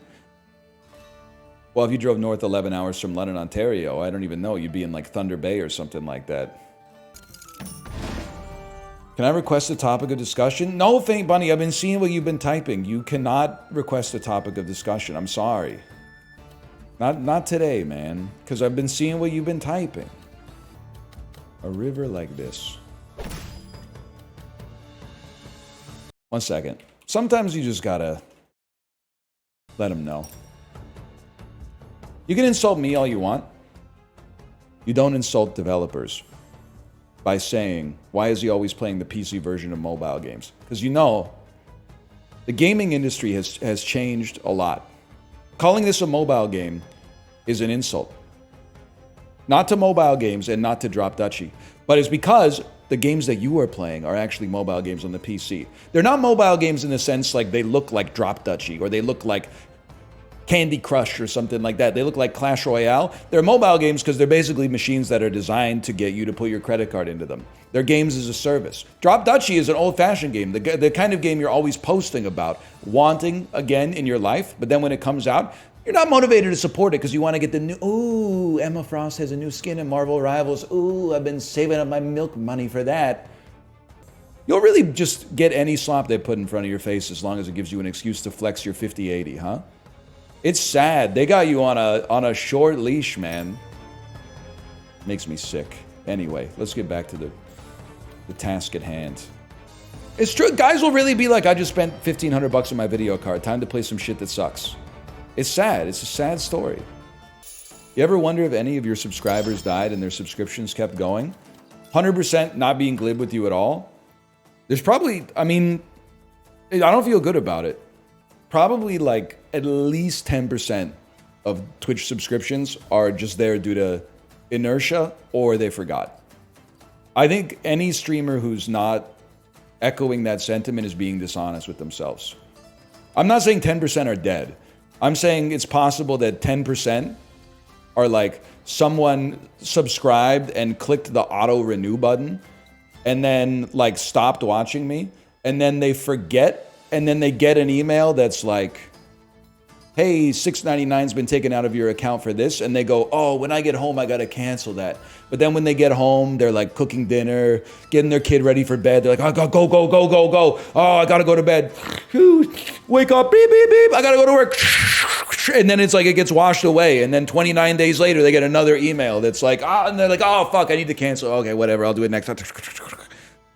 I think that happens all the time, 100%. This, you know what? If I was a real one, I'd dedicate today's stream to them. This one's dedicated to them, man. You're real for that one. I do also need to say, like, I'm them. There's been subscriptions that, like, I've only noticed that I had, or remembered that I had is maybe a better way to put it, but after I got, like, an email that's like, guess what? Price of the brick just went up. Need a baddie to T-spin my head between her thighs? No, man, no, you don't need that. Most annoying guy you've ever met voice. You don't need a Latina who used to wear Cookie Monster pajama pants to school. You need universal health care. You need universal basic income. You need affordable housing. That's you? I know, I'm annoying sometimes. You don't need Xenia Onatop to crush your jugular vein between her thighs. What you need is a pension and a good union, okay? Like Granddad used to have. My parents aren't in the house anymore, so I can say whatever the hell I want. I forgot about this fucker. Motherfucker. Fuck you, you fucker. What does he do again? Hey, NL, I need help settling an argument. Oh, Faint Bunny. My sweet Faint Bunny. Help me settle an argument. Hey, NL, I need help settling an argument. Liv Soprano deserves to burn in hell. Liv Soprano will be greeted by Hitler in hell. I put mayo on my sandwich. I appreciate that, like, you're talking, like, you're becoming a chatter. You tried to sidle into the conversation and dominate the theme, and we said, not right now. And you said, okay, I'll reform and I'll become a chatter. But now you're trying to get back in. And it seems to be related to your professor. Why don't you just tell me what your beef is with your professor? Yeah, I'm not... no, man. No, I'm not getting involved with that. Because it seems like your question was... Do you think that society harbors too much animosity for relationships between non-biological siblings? Man, I don't want to get involved in all that. You got a hot stepsister that's... Congratulations, man. It's none of my business. Or stepbrother! Or non-binary step-sibling. But that's not... It's not my area of expertise. I'm an only child, man. I think I'm going to play the Bazaar. Can I tell you why? I want to plead my case. Nothing makes me think the vibes are more off in chat than when I glance over and everyone's just talking about what they're eating for lunch. Bazaar stokes some extreme feelings, some positive and some negative, but at least there's like some fire in the chat, right? Whereas this is just like, I can't help but feel it when I play Starvaders, when I play Drop Dutchy. It's the closest I get to being a comfort streamer, a cozy streamer. I don't really want. I don't like the vibes, to be honest. It feels like an itchy sweater. I think we gotta play the Bazaar. We gotta add some acetylcholine back into the mix, man. I'm enjoying Starvaders. Listen, it's an amazing game. It's gonna be probably top 5, top 10 game of the year. Nobody wants to play it. I watched you play Starvaders once. You didn't look at chat for 20 minutes. Because the game's so good, Chibli. The game's so good. But you know how it is. Like on Twitch, you would think, oh, it's easy. I'll just play the best games and then people will want to watch them. But that's not how it works. Because what people want to see on Twitch is not good games. They want to see good streams. A slightly different product. Make it YouTube only then? No, dude, I got it. Because people they don't watch it. They don't watch it. It's Tumbleseed all over again. People, they don't believe in it. It's like the classic thing, man. Like if I ask chat, what's your favorite food? They're going to hit me with some dumb shit that they made up. They're going to be like, tabbouleh. Oh, I love bulgur wheat. You know? And then you catch them at the restaurant. I'll have a double cheeseburger, please. Like what you say you want and what the data shows that you want are two different things. What you say you want are good indie video games that pay homage to the classics with their own twist on the formula, that you buy one time and you get all the content that ever comes out for it forever, and it's not a game as a service. What you buy, Emma Frost Gooner skin in Marvel Rivals. And what you watch, please sort your salad. It's a fucked up industry we live in, man. It's a fucked up industry we live in. Stop bringing her up. Bro, she's not real. She's January Jones. Enjoy it while it lasts, fellas. There might be maintenance later today. You never know. The hotfix, to the patch, to the maintenance, to the hotfix for the season update, to the patch, to the hotfix. Actually, I've been having a good time. I haven't been able to play much because my family's been here, but now that they're gone, it's Bazaar season, baby. I traded my family for the Bazaar. Anyway. If the Bazaar was on Steam, the reviews for the game would be mostly negative or low to mixed at best. Okay, how does it feel to rely on Steam users to tell you your opinion? I mean, like, I'm not trying to get upset. It's just kind of low-hanging fruit. Like, top review for Oblivion when it came out was like, let's all share a jug of mead for all of our soldiers who never made it to Cyrodiil. Hoo-ah! This one's for you, fellow Winterborn or some shit like that. Like, it doesn't even make sense, man. I mostly, like, when it comes to games, I'm like, do I like it? That's, like, the most important thing for me, but I'm a different type of beast sometimes. Anyone here a mod of the Playboy Cardi subreddit? That's the other thing I need Reddit to stop serving me is the 17 different Kanye West subreddits. And there's, like, some of them are, like, he's cooked, which is the obvious take. But then, like, some of them are like, maybe he's not totally cooked. And that in particular is the subreddit I want you to stop serving me. That's the one where I'm like, I don't think they know what's going on, man. I hit it with show me less of this garbage and it worked. That doesn't work for me logged out, man. Maybe I do need to log in. I respect using Reddit logged out because scrolling with no algorithm is like dinner with no Netflix. Dude, I was looking at my my screen time. I think I might have the most fucked up screen time graph of like any human being on planet Earth. In last week, I had something like 19 hours of screen time. 12 and a half hours of it was Prime Video, watching The Sopranos and Decision to Leave. 100% on my bike rides. And when they show you like the times of day that you're using it, basically like 8 in the morning until 30 minutes before bed, it's just blank, nothing. And then 30 minutes before bed, it's like a light purple color. And then 5 or 6 in the morning until 8, it's fully like as purple as it can get. I don't think anybody's doing it on their phone to the same manner that I'm doing it. Decision to Leave was Kino. Chibli, you should see Decision to Leave. And Crank 2 High Voltage. They're two different types of movies, But they're both thrill rides. You would love Decision to Leave. It has subtitles. I know you're all... Because it's a cool movie. It's like, cool movie. Cool movie Asia. And I'm that guy, too. So I would recommend it. I love subtitles. Yeah. You should see it, man. You should see it. If DoorDash added a shock driver button for no benefit, how many people do you think would use it? It's funny because I think it's like exactly the kinds of people that you would think would use that button. Which is to say, your Republican neighbor who waters his lawn 6 times a day would never press it. But the most annoying ex-Twitter user you know who gets outed for working at Northman Goothrop. I don't know the name of the company. They're going to press it as soon as their treats are late. That's just my opinion. Now, I'm not saying the neighbor who waters his lawn is a better person. I'm just saying... Close enough. They should make the button do nothing but have it exist anyway. That would be sick, but like if you press the button, it tells the driver that they tried to shock you. That would make for an uncomfortable... Well, but all those people that would hit the shock button, they obviously all have, like, contactless delivery on by default anyway. So, like, they would eat your food. They should be able to take, like, a bite or two, man. They delivered it right from the restaurant to my house. They def pissed in my Coke once. I don't think the DoorDash driver pissed in your Coke, man. You think of, like... You gotta live in the real world.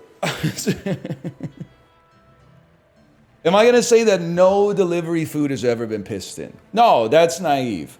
But like on average, if you haven't given them a reason to antagonize you, I don't think they're gonna be like, fuck this guy, pull over, pull the lid off the Coke, unzip, like drink a little bit of the Coke, piss in it, because if they didn't take a little drink first, it would overflow, and then like close it back. I just don't think it's gonna happen. Now, sneak in a couple of fries if they don't tape the bag shut? Yeah, man, but like, that's kind of, maybe this isn't fair. The kind of thing is what you sign up for when you use DoorDash. The driver always gets to take a couple of fries as a fry tax. If they opt not to, they're saints. If they take it, that's the base case. Hang on, I gotta read this. Can you pause mid-game? Yeah, okay. I worked at Pizza. Dude always called support with some bullshit to get another free pizza, lived 75 minutes away, ordered twice a week, always got it free. One dude, our delivery driver, snapped and said, ruin this dude's shit. I took a shit and wiped my ass with the dough. My buddy trimmed his pubes and covered the pizza with them. He never ordered them again. Okay, that's assault, man. I was with you for like the first half of that, but if you actually did that, you shouldn't have done that. That man could have actually like passed away as a result of that biological warfare. I understand. If I saw that in a movie, I would be like, get his ass. But in real life, you can't be doing that. That's too much. That's too much.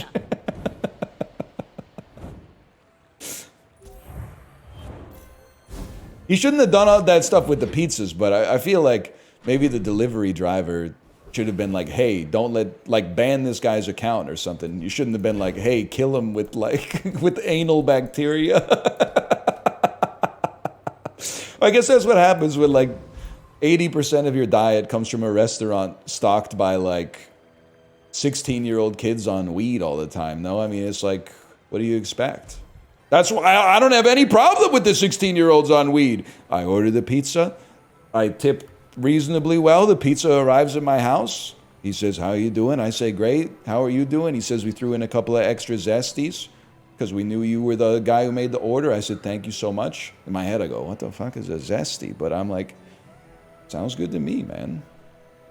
Would you rather get the shit pizza or the pubes pizza?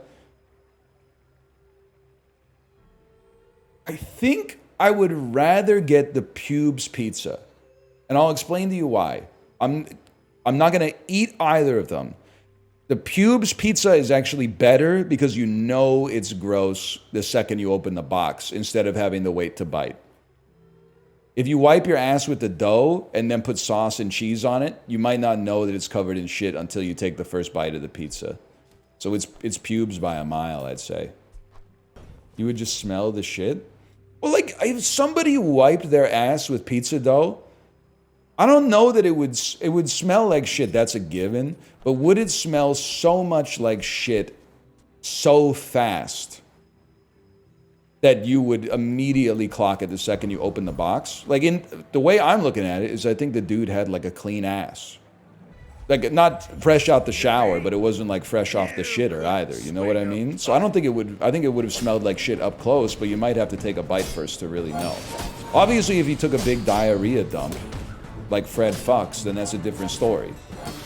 Then you would know, like, it's on site, but his ass would smell like shit? Oh, so you hate service workers. Now I really feel like I'm on another episode of The Yard, man. Out here, we respect service workers. Can I tell you a Mother's Day brunch story? Took my mom out for Mother's Day brunch. It wasn't too expensive by Vancouver standards. I think it might have come to like $53 or something like that. Maybe like $57 Canadian. Very reasonable price for brunch for two.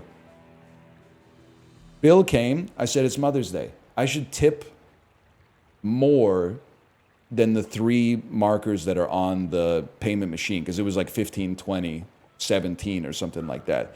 So I was like, I'm going to tip like 30 or 35% because it's Mother's Day. They're going to be slammed. I hit custom tip, put in 30, hit OK. Custom tip wasn't in percents. It was in dollars. Threw a $30 tip on the $57 bill. Like, it was like a 54% tip or something like that. They got my ass, man. I'm just gonna hit the buttons from now on. Way better than Dan's Mother's Day story. Dan's Mother's Day story is him accidentally mogging his wife, right? He had the park valet, like the restaurant forced him to park valet. And then, like, his wife's door doesn't work on the car. So she was, like, knocking on the window to get him to open the door. And he said to the other people at the valet, don't worry, she's not a diva. The car's actually broken. They all started laughing, and then when she opened the door, she thought they were laughing at her. That's pretty funny, though. I can't disagree. That's pretty funny. Another round. My fuck-ass professor better not be unionized. Buddy, are you trying to take your professor down because he doesn't want you gooning the step-sibling pornography? Like, what are we talking about here, Faint Bunny? You gotta let it go, man. On your life on this planet, you're gonna be meeting with a lot of people who disagree with you. You don't have to just take a personal dispute to this extent. If they engaged in some kind of, like, misconduct, that's a different story. But it just seems like you guys are having a dispute on something. Kate, are you here? We also went out. Sorry, I've lied to you in my original story. When I took my mom out for Mother's Day, it was the day before Mother's Day. Because then I took everybody out for Mother's Day yesterday. My dad ordered a hamburger, and they were like, do you want gravy with the fries? And he said no. I heard him clearly say no. And then when the food came out, he waited like a minute to eat. And then he was like, I guess my gravy's not coming out. And then when the server came back, my mom was like, oh, he actually ordered some gravy. And then the server was like, oh, sorry, my fault. Like, and I kind of looked at the server, and she was looking at my dad, and I was like, where's this going to go? But she tanked it. And then she said, oh, our fault, sorry. And then she brought him like a fucking big bowl, like a almost passive-aggressively sized bowl of gravy, and said, here you go. And I gave her a little, like, a knowing glance to be like, thank you for that. You could have blown up over that, especially because it was Mother's Day again. You could have really blown up over that one. I'm sure you were really busy, but she kept it on the level, which I appreciated. Unfortunately for her, I made the tip mistake the day before. So when the bill came this time, I just hit the highest option of the 3 prefabs, but still. No cash tip? I find people get weird about cash tip, man.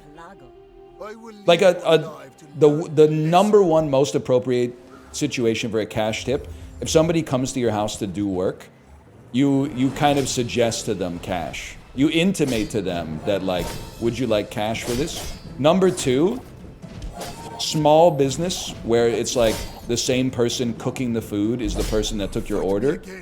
They seem to enjoy the cash. Haircuts, sure, I wouldn't know, but that makes sense. Hotel cleaners. A food that's served to you from a stall of some sort. At the chains, they get a little They don't know how to deal with it as much at the chains. Because I'm assuming it's because there's like security cameras and stuff. If someone comes to the house to do work, there's a very good chance they're going to get a cash tip suggestion. If it's a sort of thing you tip for, it's very, very likely there's going to be a cash tip suggestion thrown in there. Do you prefer cash tips? I don't really care. I don't get tipped. I guess just get paid. We're having an issue though. I apologize. This is a little r/rich posting, and there's no way it's going to get anything but -2s. But some free thinkers are going to give me +2s on this. We're beefing. We have a cleaning service that comes through once every 2 weeks and cleans the house. I'm beefing with the cleaning service, okay? And it seems like this always happens. We get like most people, we work Monday to Friday. We get the cleaning service on Saturday. You pay extra to have them clean on the weekend, which makes sense. We have an agreement there. We give you more money. You come on the day that's most convenient for us. Everything had been fine for a couple of months. Then they were supposed to come on Saturday, but they were like, we can't come this Saturday. They don't have to elaborate, and that's fine.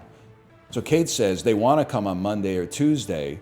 Is that okay? And I said, no, it's not okay, because we work Monday and Tuesday. What I want for them is to come next Saturday.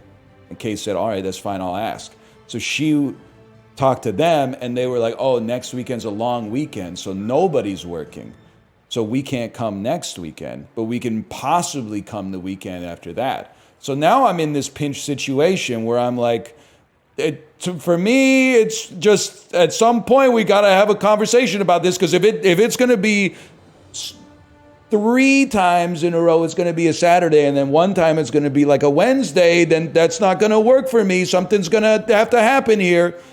I'm thinking we made a mistake. I'm thinking we should have gone with like one of the flyers that you see on a telephone pole instead of like one of the websites that advertises like hire people to clean your house, hire a cleaning service. We should rip one of the phone numbers off of those like telephone poles and then work it out without corporate being involved, right? Just like individual to individual. You work 5 hours a day with no transit time, buddy, with no disrespect, they literally work for you. Like you're paying them. So like if they don't want to come at a time that's convenient for you, that's a real problem. Because dude, like we're paying them. So what do you want, man? Yes, oh please, oh just any time that's convenient for you would be perfect. And no, man. Plus you pay more on Saturday, and then they wanted to trade. It's not like for like, man. They wanted to trade Saturday for Monday. I'm not trading you a Saturday for a Monday. We paid Saturday prices. Sails down and Vanessa, you listen to me, okay? for your command. Don't you choose when you want to work? Buddy, they choose when they want to work too. They don't want to work on Saturday. That's why they charge more money for it. There's thousands of years of history involved in the unspoken mores of these agreements. Who cares, man? Well, here's why it matters, okay? If I was a single bachelor living in my goon cave, I wouldn't care. But my wife likes to have a clean house. They couldn't come on Saturday. So now they want to come on Monday, and now it's my fault the house isn't clean because I don't want them to come on Monday because I want a chance to actually get some work done. So now all of a sudden, now it's reflecting back on me. They cancel with 2 hours notice on a Saturday, and all of a sudden I'm an asshole. So that's why you get me on stage ranting about it now. Clean the house then? Crungo needs to be removed from the ecosystem. They're doing real work. I'm paying them. I'm paying the money. What is your worldview? I don't understand. They're being paid money. The real reason you should be mad is going through a cleaning service probably means that the people cleaning are getting a cut and a lot is going to the managerial class, which is why I think I need to start ripping phone numbers off of telephone poles. Because then the money's going straight to the individual for the work that they're doing. And there's not like, 70% of it is not going to HR or whatever to manage the scheduling software. 100% is going to the person who's actually doing the cleaning. And probably be like less regulation sniffing around, more likely to accept a sweetheart deal to maybe do it on Saturday. Which is what I needed to be done. Okay? Or Sunday. Sunday's fine too. Either one is okay, but it can't be Monday to Friday. We do payroll too. That's the problem, man. Every business, this is probably not realistic. Like, I don't know if like a hospital could work like this. Every business should be like a guy putting a poster on a telephone pole. That's like, if you need this, call me. You don't need HR, you don't need payroll. Is he telling the government what he makes? It's literally not my business. If he wants to be, I could sell somebody a car, you know. They could use the car as a getaway vehicle for bank robberies. It's not the person who sold the car's fault. That's between him and the Canada Revenue Agency, bro. That's not my fault. They are going to run out of telephone poles. But you know what? That's job creation, man. Or, wait, is it based? Cleaning services that operate in Vancouver, Canada don't listen? What if I just talk to the people that come to the house through the service? And I like, first they got to hit them with something like, hey, you want like a Coke Zero? We got some Coke Zero if you want some. And then cheers. And then you do any cleaning work outside of the service? Like, would you be interested in being paid the exact same amount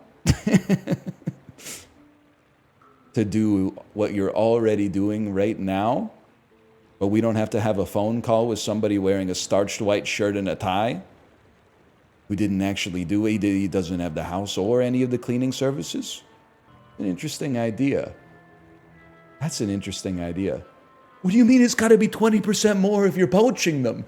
It should be 20% less if you're poaching them because they're getting more, they're getting the whole cut, man.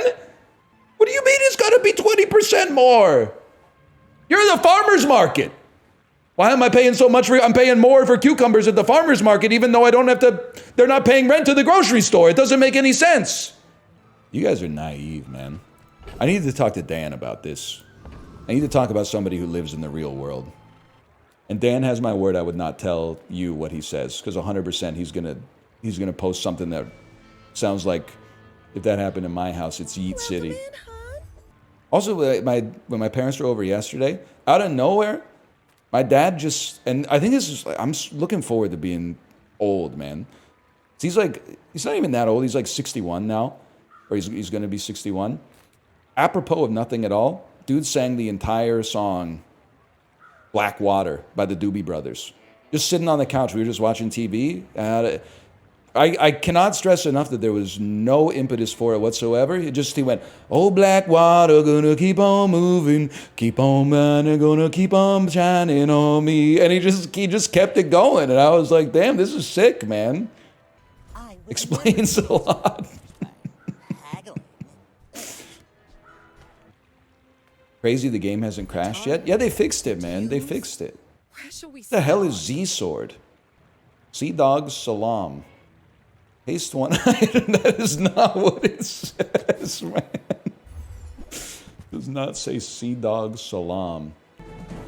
Does she like Lollipop? Everybody likes Lollipop, man. It was the song of the summer 2008. I was thinking about Lollipop. Is it crazy to say they don't make them like that anymore? Because I was not even... Normally that's for some shit that's like a song that came out when you were like 11 that you have nostalgia for. But like, I really feel like they don't be making it like the... That's more like... But they don't be making that anymore, man. I finally get what he says when he says, she let me lick the wrapper. I think he let her lick the wrapper. So here's the thing. You lick the wrapper, the lollipop, because there's some leftover sugar on it. But also, he's a rapper, and he wants to be licked. Like a lollipop. It's like it's a homophonic thing. Like the words have two meanings, or whatever. Oh. Yeah, double entendre type shit. That's what I'm trying to say. That's the type of shit I'm trying to be on. I thought it meant she licked the condom. Why the fuck would she lick the condom? It tastes like petroleum jelly, man. That's just... Unless Lil Wayne is rocking flavored condoms like he's going to prom in senior year or something like that. That doesn't make any damn sense. Like you? Yeah, like me. That's what I'm speaking from experience. First time I bought condoms, I bought flavored ones. My logic at that age, I was like, well, if you gotta pick between regular and flavor, why wouldn't you get the flavor? Me at age 36, I'm like, why the fuck would you buy the flavor, man? It doesn't. You live, you learn. Alanis was right, man. You live, you learn. It was not flavored like ranch dressing, man. That's disgusting. It was cinnamon. I thought the flavors were exclusively for oral. They are, well, like, I mean, they are, but also, like, we don't need to get into it, you know, like, it's, I mean, like, they're not for oral sex. It's not like the flavor is going to do anything in a traditional intercourse type situation. 9 damage doesn't mean shit to a fella like me. What are we doing then? What are we rocking out there? We're rocking fucking nothing out there. Okay, so what are we doing? We're rocking a barrel out there. It's for the guy after they go down? No, it's not, man. Because you're a puss.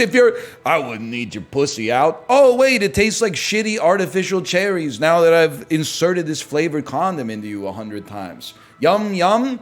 Just, what are you talking about, bro? That's what, your palate is decroded. Doesn't make any damn sense. I'm still on the flavored condoms because people are still asking me about the flavored condoms. Uncle Junior didn't need any flavor. That's all I'm saying. Like, I think that the market, I think I got exploited when I bought flavored condoms, I guess is what I'm trying to say. I think the market was teenage boys who had never had sex. The market was like, you're buying condoms for the first time. Here's one that tastes like bananas or something. I think that's it. I don't think anyone ever gets the subscribe and save on the flavored condoms. I don't know. It takes all kinds. Maybe I got a blind spot somewhere, but they need black licorice ones. Passport bros in Finland be like, where do they eat black licorice? Northern Europe, right? It's a Northern Europe thing. Don't hit me with question marks. The joke made sense. Maybe you don't like the connotations, but the jokes made sense. Do Canadians leave their sinks running when it gets below freezing? But nice try, buddy. I don't have a sink in my igloo.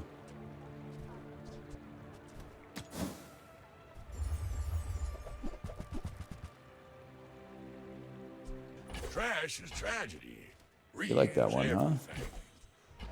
It's all a spectacle to you. They do not put the flavored condom on a dildo and make a lollipop. It doesn't, you can't see this. Oh my God. I'm actually going to crash out and I'll never be the same. If the last hotfix was just to make this box and then they have to have an update to fix the box that they made. I am fitting to crash out. I am. It's going to happen, man. I'm going to be like ASIMO on that staircase. You like that, chat?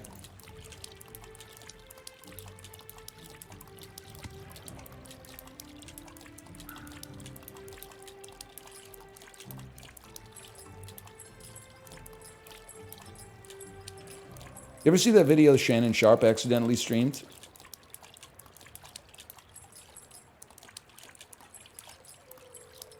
Whatever. You have to clear. The escape button doesn't work anymore. You have to Alt F4 and reload the game. Tempo. You've created actually you've designed an amazing game. It's time, okay? Let's bury the hatchet. Go down to Redmond, Washington. Knock on Gaben's door. Ask to borrow some engineers that could get this, fix this issue in exchange for putting it on Steam. It'll hit a wider audience. You'll get a little bit of tech support. There's no reason for all this vitriol, man. Because we can't be doing this, man. I can't be clicking the play button in the Bazaar and then it says enjoy, and then a second later it says 0 of 3.6 gigabytes. And then it says 3.4 out of 3.6 gigabytes. And then it says 100 megabytes out of 3.6 gigabytes. And it just keeps going back and forth. It's crazy, man. Then he hits you with the JavaScript exception. And the JavaScript exception requires you to use Control Panel to uninstall the game, reboot your computer, reinstall the Tempo launcher, re-download the game. Won't launch. Right-click on it. Verify integrity by re-downloading the entire game. I've been going through that because the design of the game is so good. But we have to, there has to be, I'm not involved in the corporate structure. There has to be a conversation at some point. Because this is not a long-term solution, man. That's so crazy. I never experienced that on EU. You know what I never experienced in NA? People smoking a cigarette next to me at a restaurant. Okay, so two can play that game. You want to bring regionality into it? Oh no. Get his ass? That's true. I have experienced that because I was alive in the 90s. Yeah, people were smoking a lot more in the 90s, that's for sure. That's a good point. And then they had the glass room that all the smokers had to go into. I secondhand smoked like 100 cigarettes eating stuffed crust pizza as a kid. It is kind of crazy to think about it. Like, if I ever get lung cancer, I'm like 99% sure it's going to be blamed on some motherfuckers who are already dead, like by the time I get my diagnosis. It's not really fair. I always think about it like, you guys know sequence of returns risk?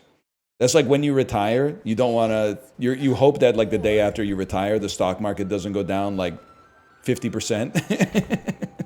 Because even if it recovers, you've been pulling out to fund your retirement, so it has an outsized impact on you.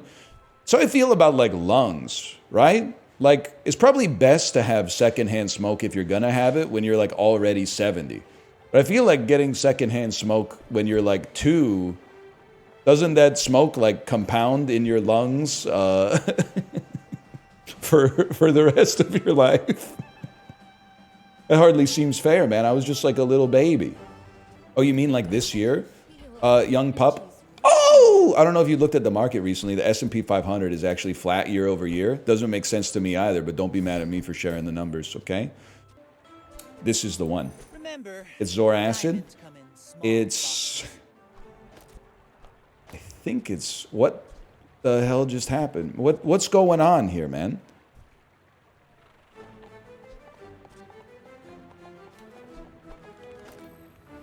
Oh, Jesus Christ.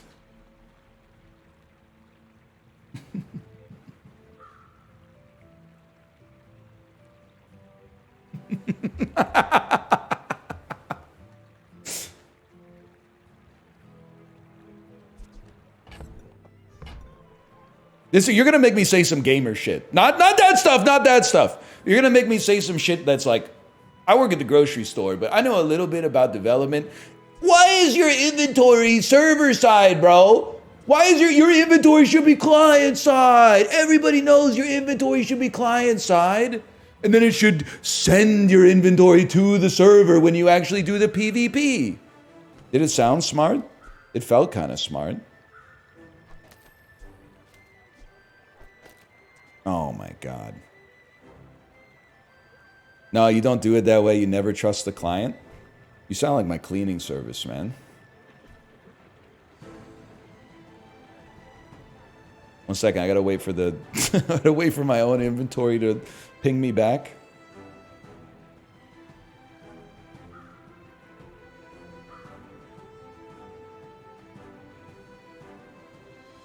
Whatever. I do offer finance, but Wholesale, my boy.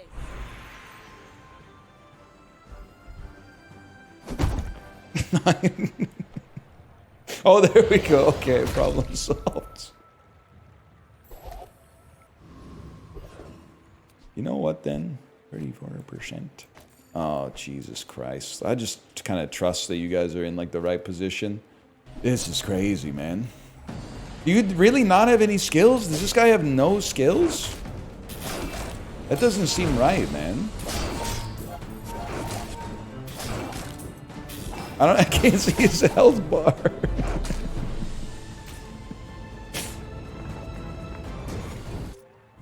I can't believe like every...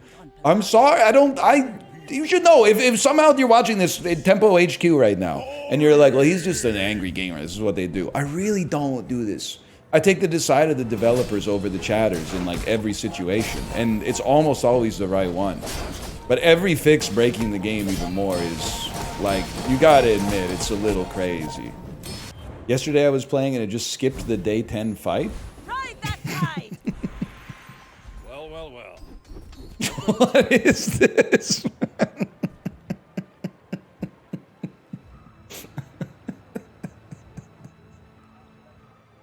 Yeah, it does that sometimes.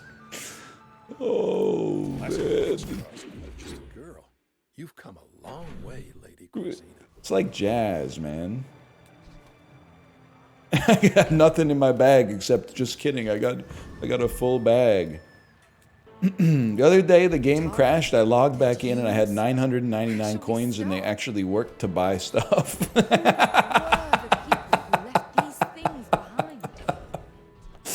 That's so sick, man. Your money didn't go down when you bought that stuff? Maybe I got infinite cash right now, man. I don't know. I can't see this dude's HP either. Game had me on different days. Everyone else was on day 4 going up against me at level 8. When the bugs are in your favor, though, that's sick, man. Jellyfish. The Bazaar is corrupt. The Shrine of the Diamond Monkey. Sorry, sometimes it just pops into my head. You know, yesterday I caught myself being really old. My daughter's electric toothbrush sounded like a didgeridoo. And I said, hey, have you ever heard this song? And then on Amazon Music, I looked up the Rocco's Modern Life theme song. And I played it for her, and I could see on her face the same face that I've given my parents many times when they play some shit from like their childhood that there's no possible way I could care about at all. They would like, check it out. This is the theme song to Petticoat Junction that used to play on the CBC in 1971. And then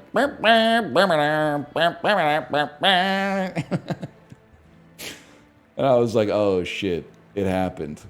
But then the cool thing about being a parent is when you're a kid, you're like, why is my dad showing me this shit? He should know that I don't care. But when you're the parent, you're like, I don't give a shit if she cares. I'm listening to the Rocco's Modern Life theme song. Rocco's Modern Life. Rocco's Modern Life. Like you're kind of just doing it for you at that point. And then if she's like, I don't care, I'm like, well, do you care about the fact that like you've never paid for anything in your life?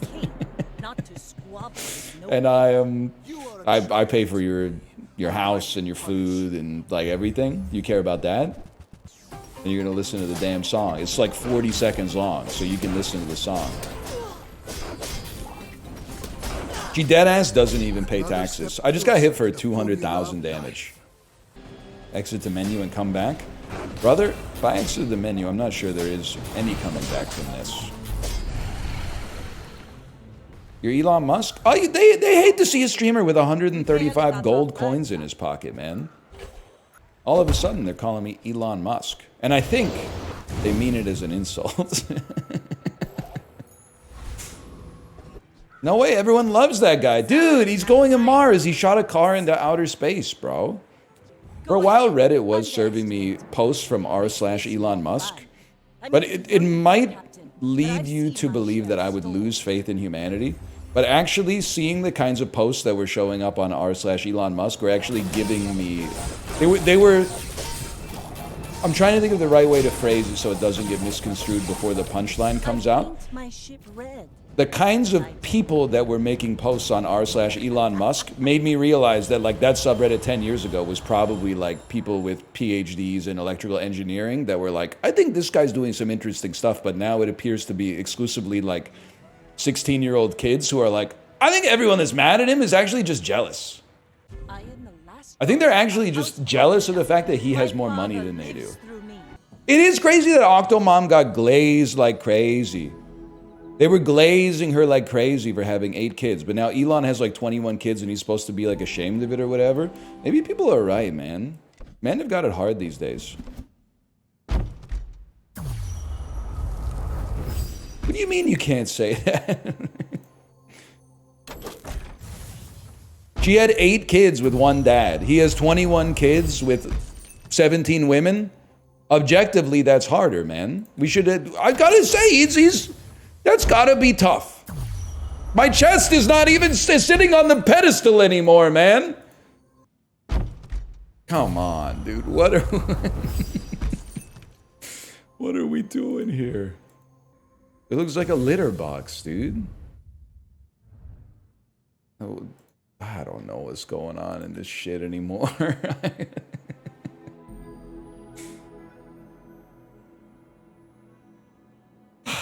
I don't know what to say. I'm keeping a candle lit for the Bazaar, man, but it's like, it's really funny that it's broken, perhaps more broken than it's ever been, and is also always down for maintenance. Now, you gotta admit, abstract of everything else, that's a very humorous combination. Game that is always down for maintenance and when it's up is broken. You know what that feels like? Don't even get me started, fellas. Construction in Canada, oh my God. I get why. Someone said it's like road construction in the city. I get that it takes a while to do the construction. But when they're planning to do the construction, do they have to block the shit off? When they're working, I get why you gotta block it off. But when you're not working and you know you're not coming back for 2 weeks, why you still got the fuck-ass orange barriers up everywhere, man? Doesn't make any fucking sense to me. I lose my motherfucking mind. It's so real, man. It's so real. That's the Bazaar. The hell are we gonna do? I don't know. I'm gonna go pee. I'll be right back. How often do you wash your Peloton? Buddy, it's not... You just ride it in the rain a couple of times. It's okay. 1 second. I gotta burp. My wife's just making the room stink. Lucky. These are good questions, man. How often do you change your shower towel? I would say... once a week. Usually, like, I've chained that behavior to another behavior. After I shave, I hop in the shower to shower the stubble off of my head and my face. And then I use my shower towel to dry off. And then I go, I should get a new towel because I don't want to rub stubble or like old hairs all over my body next time I shower. So it's basically every time I shave my head or my face. So maybe like 1 to 2 times a week I trade my towel in for a new one. Yeah, every day to me is not a flex. To me that means either your mom does your laundry, or you're in like a trad wife situation, or you have very, very sensitive skin, which is fine. But I'm not doing every day. I still think back to like being a teenager. New towel every day, and I wore my jeans once and threw them in the hamper. My mom's a saint, man. She never even brought it up. I thought it was normal. The fades? I mean, we're talking 4 pairs of jeans for like $15.99 from Old Navy back in the day. So it's not like this was Acne Studios, right? But still, yeah, thank you, Mom. Fortunately, Mother's Day was yesterday. Now we're in Father's Day. Now we're in Father's Day situation. 6 weeks for the dads, man. You know, Kate brought it up. She was like, we were outside like all day yesterday, and it was Mother's Day, and she was like, everyone that I'm seeing has flowers. She, independently, I swear to you, she brought it up. She said, everyone has flowers. And on Father's Day, I don't see anyone carrying anything. And I just went, huh. It's an interesting observation you made there. There's no need to wait. When someone starts pulling on the thread, I don't think you need to give them any impetus to pull further. They just stumbled on the first little puzzle in the escape room for themselves, and then you just let them roll it around in their brain a little bit. Hot dogs? That would be sick, man. Here's an honest question for you as we go to Scrandle. Posit some reasons for me that hot dogs, at least in North America, hot dogs are so underrepresented versus burgers in like a chain restaurant situation, particularly fast food. No one wants to eat hot dogs? I'm sorry. Like, if you're American, I think you've just betrayed your country. There are 2 things that you will never be more American than going to a pizza joint, getting a slice on a paper plate and eating it in front of the pizza place, or going to a cart that serves hot dogs with the toppings for free and then eating that on the street. Maybe it's rainy or it's like lightly cold and you're next to like a sewer vent that's got some kind of gas coming out of it, and there's taxis going like around you or something like that. That's what Chicago's like. And maybe I do need to go to Chicago. I heard they recently had a vacancy at the Archdiocese. You think that maybe I could apply? Yeah. I'm applying to be the bishop at the Archdiocese of Chicago. They don't change that water. I don't care. I want the hot dog, man. I think you should have more hot dogs. I'm not saying every place that has burgers should replace them with hot dogs. I just want more access to hot dogs. I eat a sausage more than a burger already. I would love to keep adding to those numbers, to be honest with you. Cheesy bacon fries. Because I don't feel like I'm virtue signaling here. I know this is not from the UK, this is from the US, but have you ever eaten this, or do you just love the idea of eating this? Because I've eaten shit like this, and like when you order it, you're like, no, bro, we shouldn't order that. That's crazy. And then you take one bite and you're like, it's amazing. And then your second bite, you're like, I don't really want to eat any more of this. Like I get the idea, but it's just too much like matter. It's just too much gloop, too much grossness. Like it's a food designed to be looked at. It's consumed with your eyes, man. So I would definitely be happier to have this. Okay, well, it turns out I was talking like I was that motherfucker from Network, but everybody agrees with me. They're like, you don't have to take it anymore. Pickled pork. I think I would go with it, man. Really? 26%? The other one looked... Yes, thank you for saying on principle. I got to be honest with you. I will judge a poutine. That poutine looks really good. That looks pretty much like what you want it to look like. Oh my God. They don't know.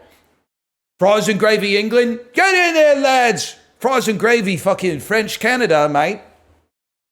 I became New Zealand about 3/4 of the way through the conversation. Frozen gravy Canada, mate. Nah. Pint of piss.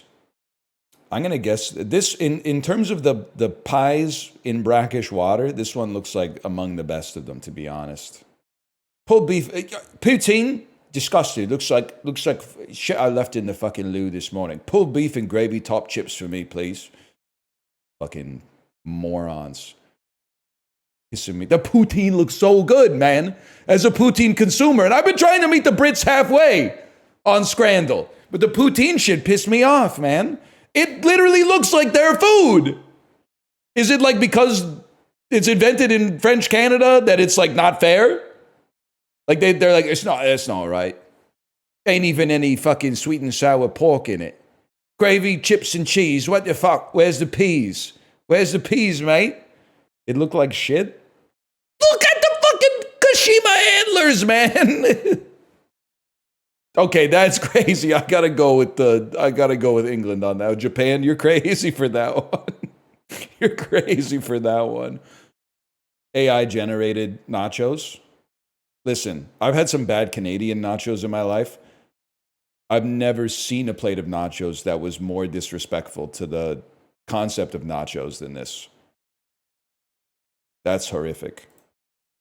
84%. Your country is in trouble, culinarily speaking, man. That's not right, dude. You deserve better. You deserve better than those fucked up nachos. It's pizza dog by a mile. The burger looks fucking disgusting, man. It does not look like... I felt the crash out bubble up from like the center of my chest. And I caught it in my throat before it got to my brain. That shit might have killed me, man. The burger is not right, dude. It looks good. No, it does not look good. That's not a smash burger. That's just, they didn't even mold the ground beef at all. What do you mean it's a smash burger? It's a pile of ground beef. I mean, I've had these. These are also, I mean, I wouldn't call this a pizza. It's more like a pizza bun. These are also not good. I have to go with the burger and it's going to kill me. But 88% is not right. It's not really Wrexham's fault, but as of 3 or 4 days ago when I saw Ryan Reynolds repping Tim Hortons, this is a no Ryan Reynolds zone. It's the no spin zone for Ryan Reynolds. He's dead to me. If I saw him on the street, I wouldn't be like, fuck that guy, but I would ignore him. He's dead to me in a media context. If I was driving down the road and he was like on the ground and like holding his leg, like a car rolled over his leg or something, I would stop and be like, oh, holy shit, I'll call the ambulance. Are you okay? But like, if someone was like, hey, Ryan Reynolds is doing 45 minutes at the QE, do you want tickets for free? I would be like, no, man, obviously not. What is he going to do? 10 minutes on Mint Mobile, 10 minutes on Aviation Gin, 10 minutes on Deadpool versus Wolverine, and 10 minutes on his scrambled eggs from Tim Hortons? Like, does he do anything else? Like, does he just do Deadpool and ads? I don't get it. And he's like our city's prodigal son, man. We need better. We need elevate William Gibson again, okay? What's your beef with Tim Hortons? Food sucks. Coffee sucks. Every single ad is like, people who eat here are more Canadian than people who don't eat here. Plays on Canadian nostalgia, the myth of Canadiana. Sold 15 years ago to a fucking Brazilian multinational corporation. Isn't even Canadian. So like, why should I hold any love in my heart for Tim Hortons? Seth Rogen fucking mogs Ryan Reynolds is all I'm trying to say. I probably like Seth Rogen more than the average guy, but he mogs the shit out of Ryan Reynolds. If you were like, you got to hang out with one dude that's from Vancouver and they gave me like a short list, Rogan's getting picked before Ryan. I don't want to hang out with Ryan Reynolds. What is he going to do? Make me do like Romanian fucking half squats or something and then drink alkaline water? I think I would have a fun time hanging out with Seth. Or we both just go, yeah, or something like that. Yeah, I don't believe in God, but I do think that it's possible Ryan Reynolds sold his soul to the devil to become famous. Or like he got a taste of it and said, I'll do whatever I can to hold on to it. And that's kind of like what's happening.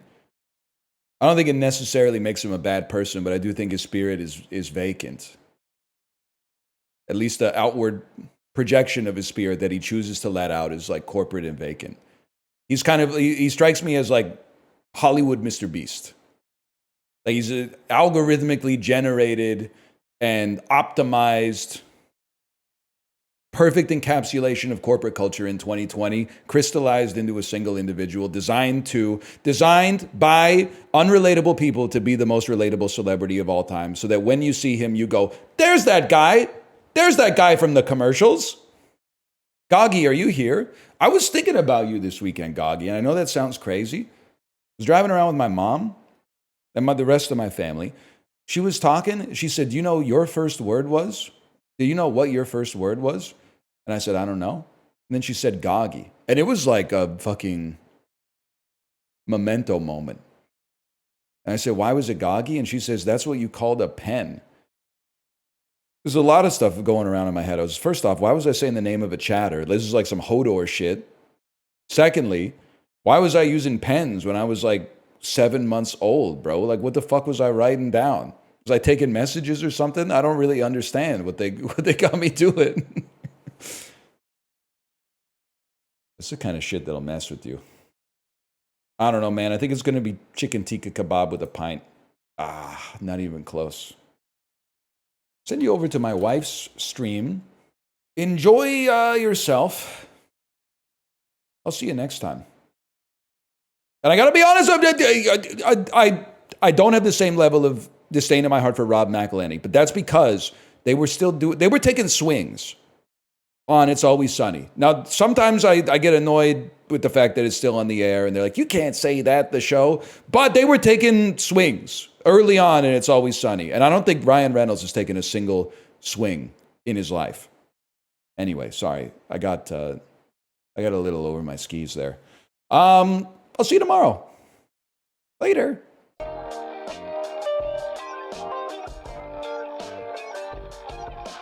Just waking up in the morning, gotta thank God.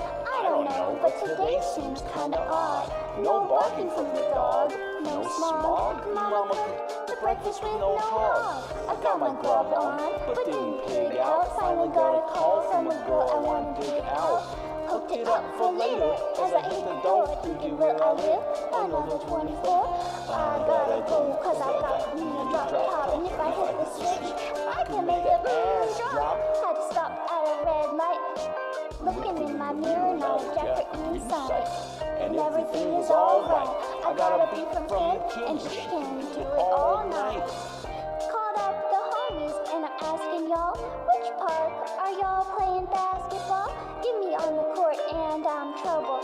Last week, messed around and got a triple-double. Freaking brothers every way like MJ. Can't believe today was a good day.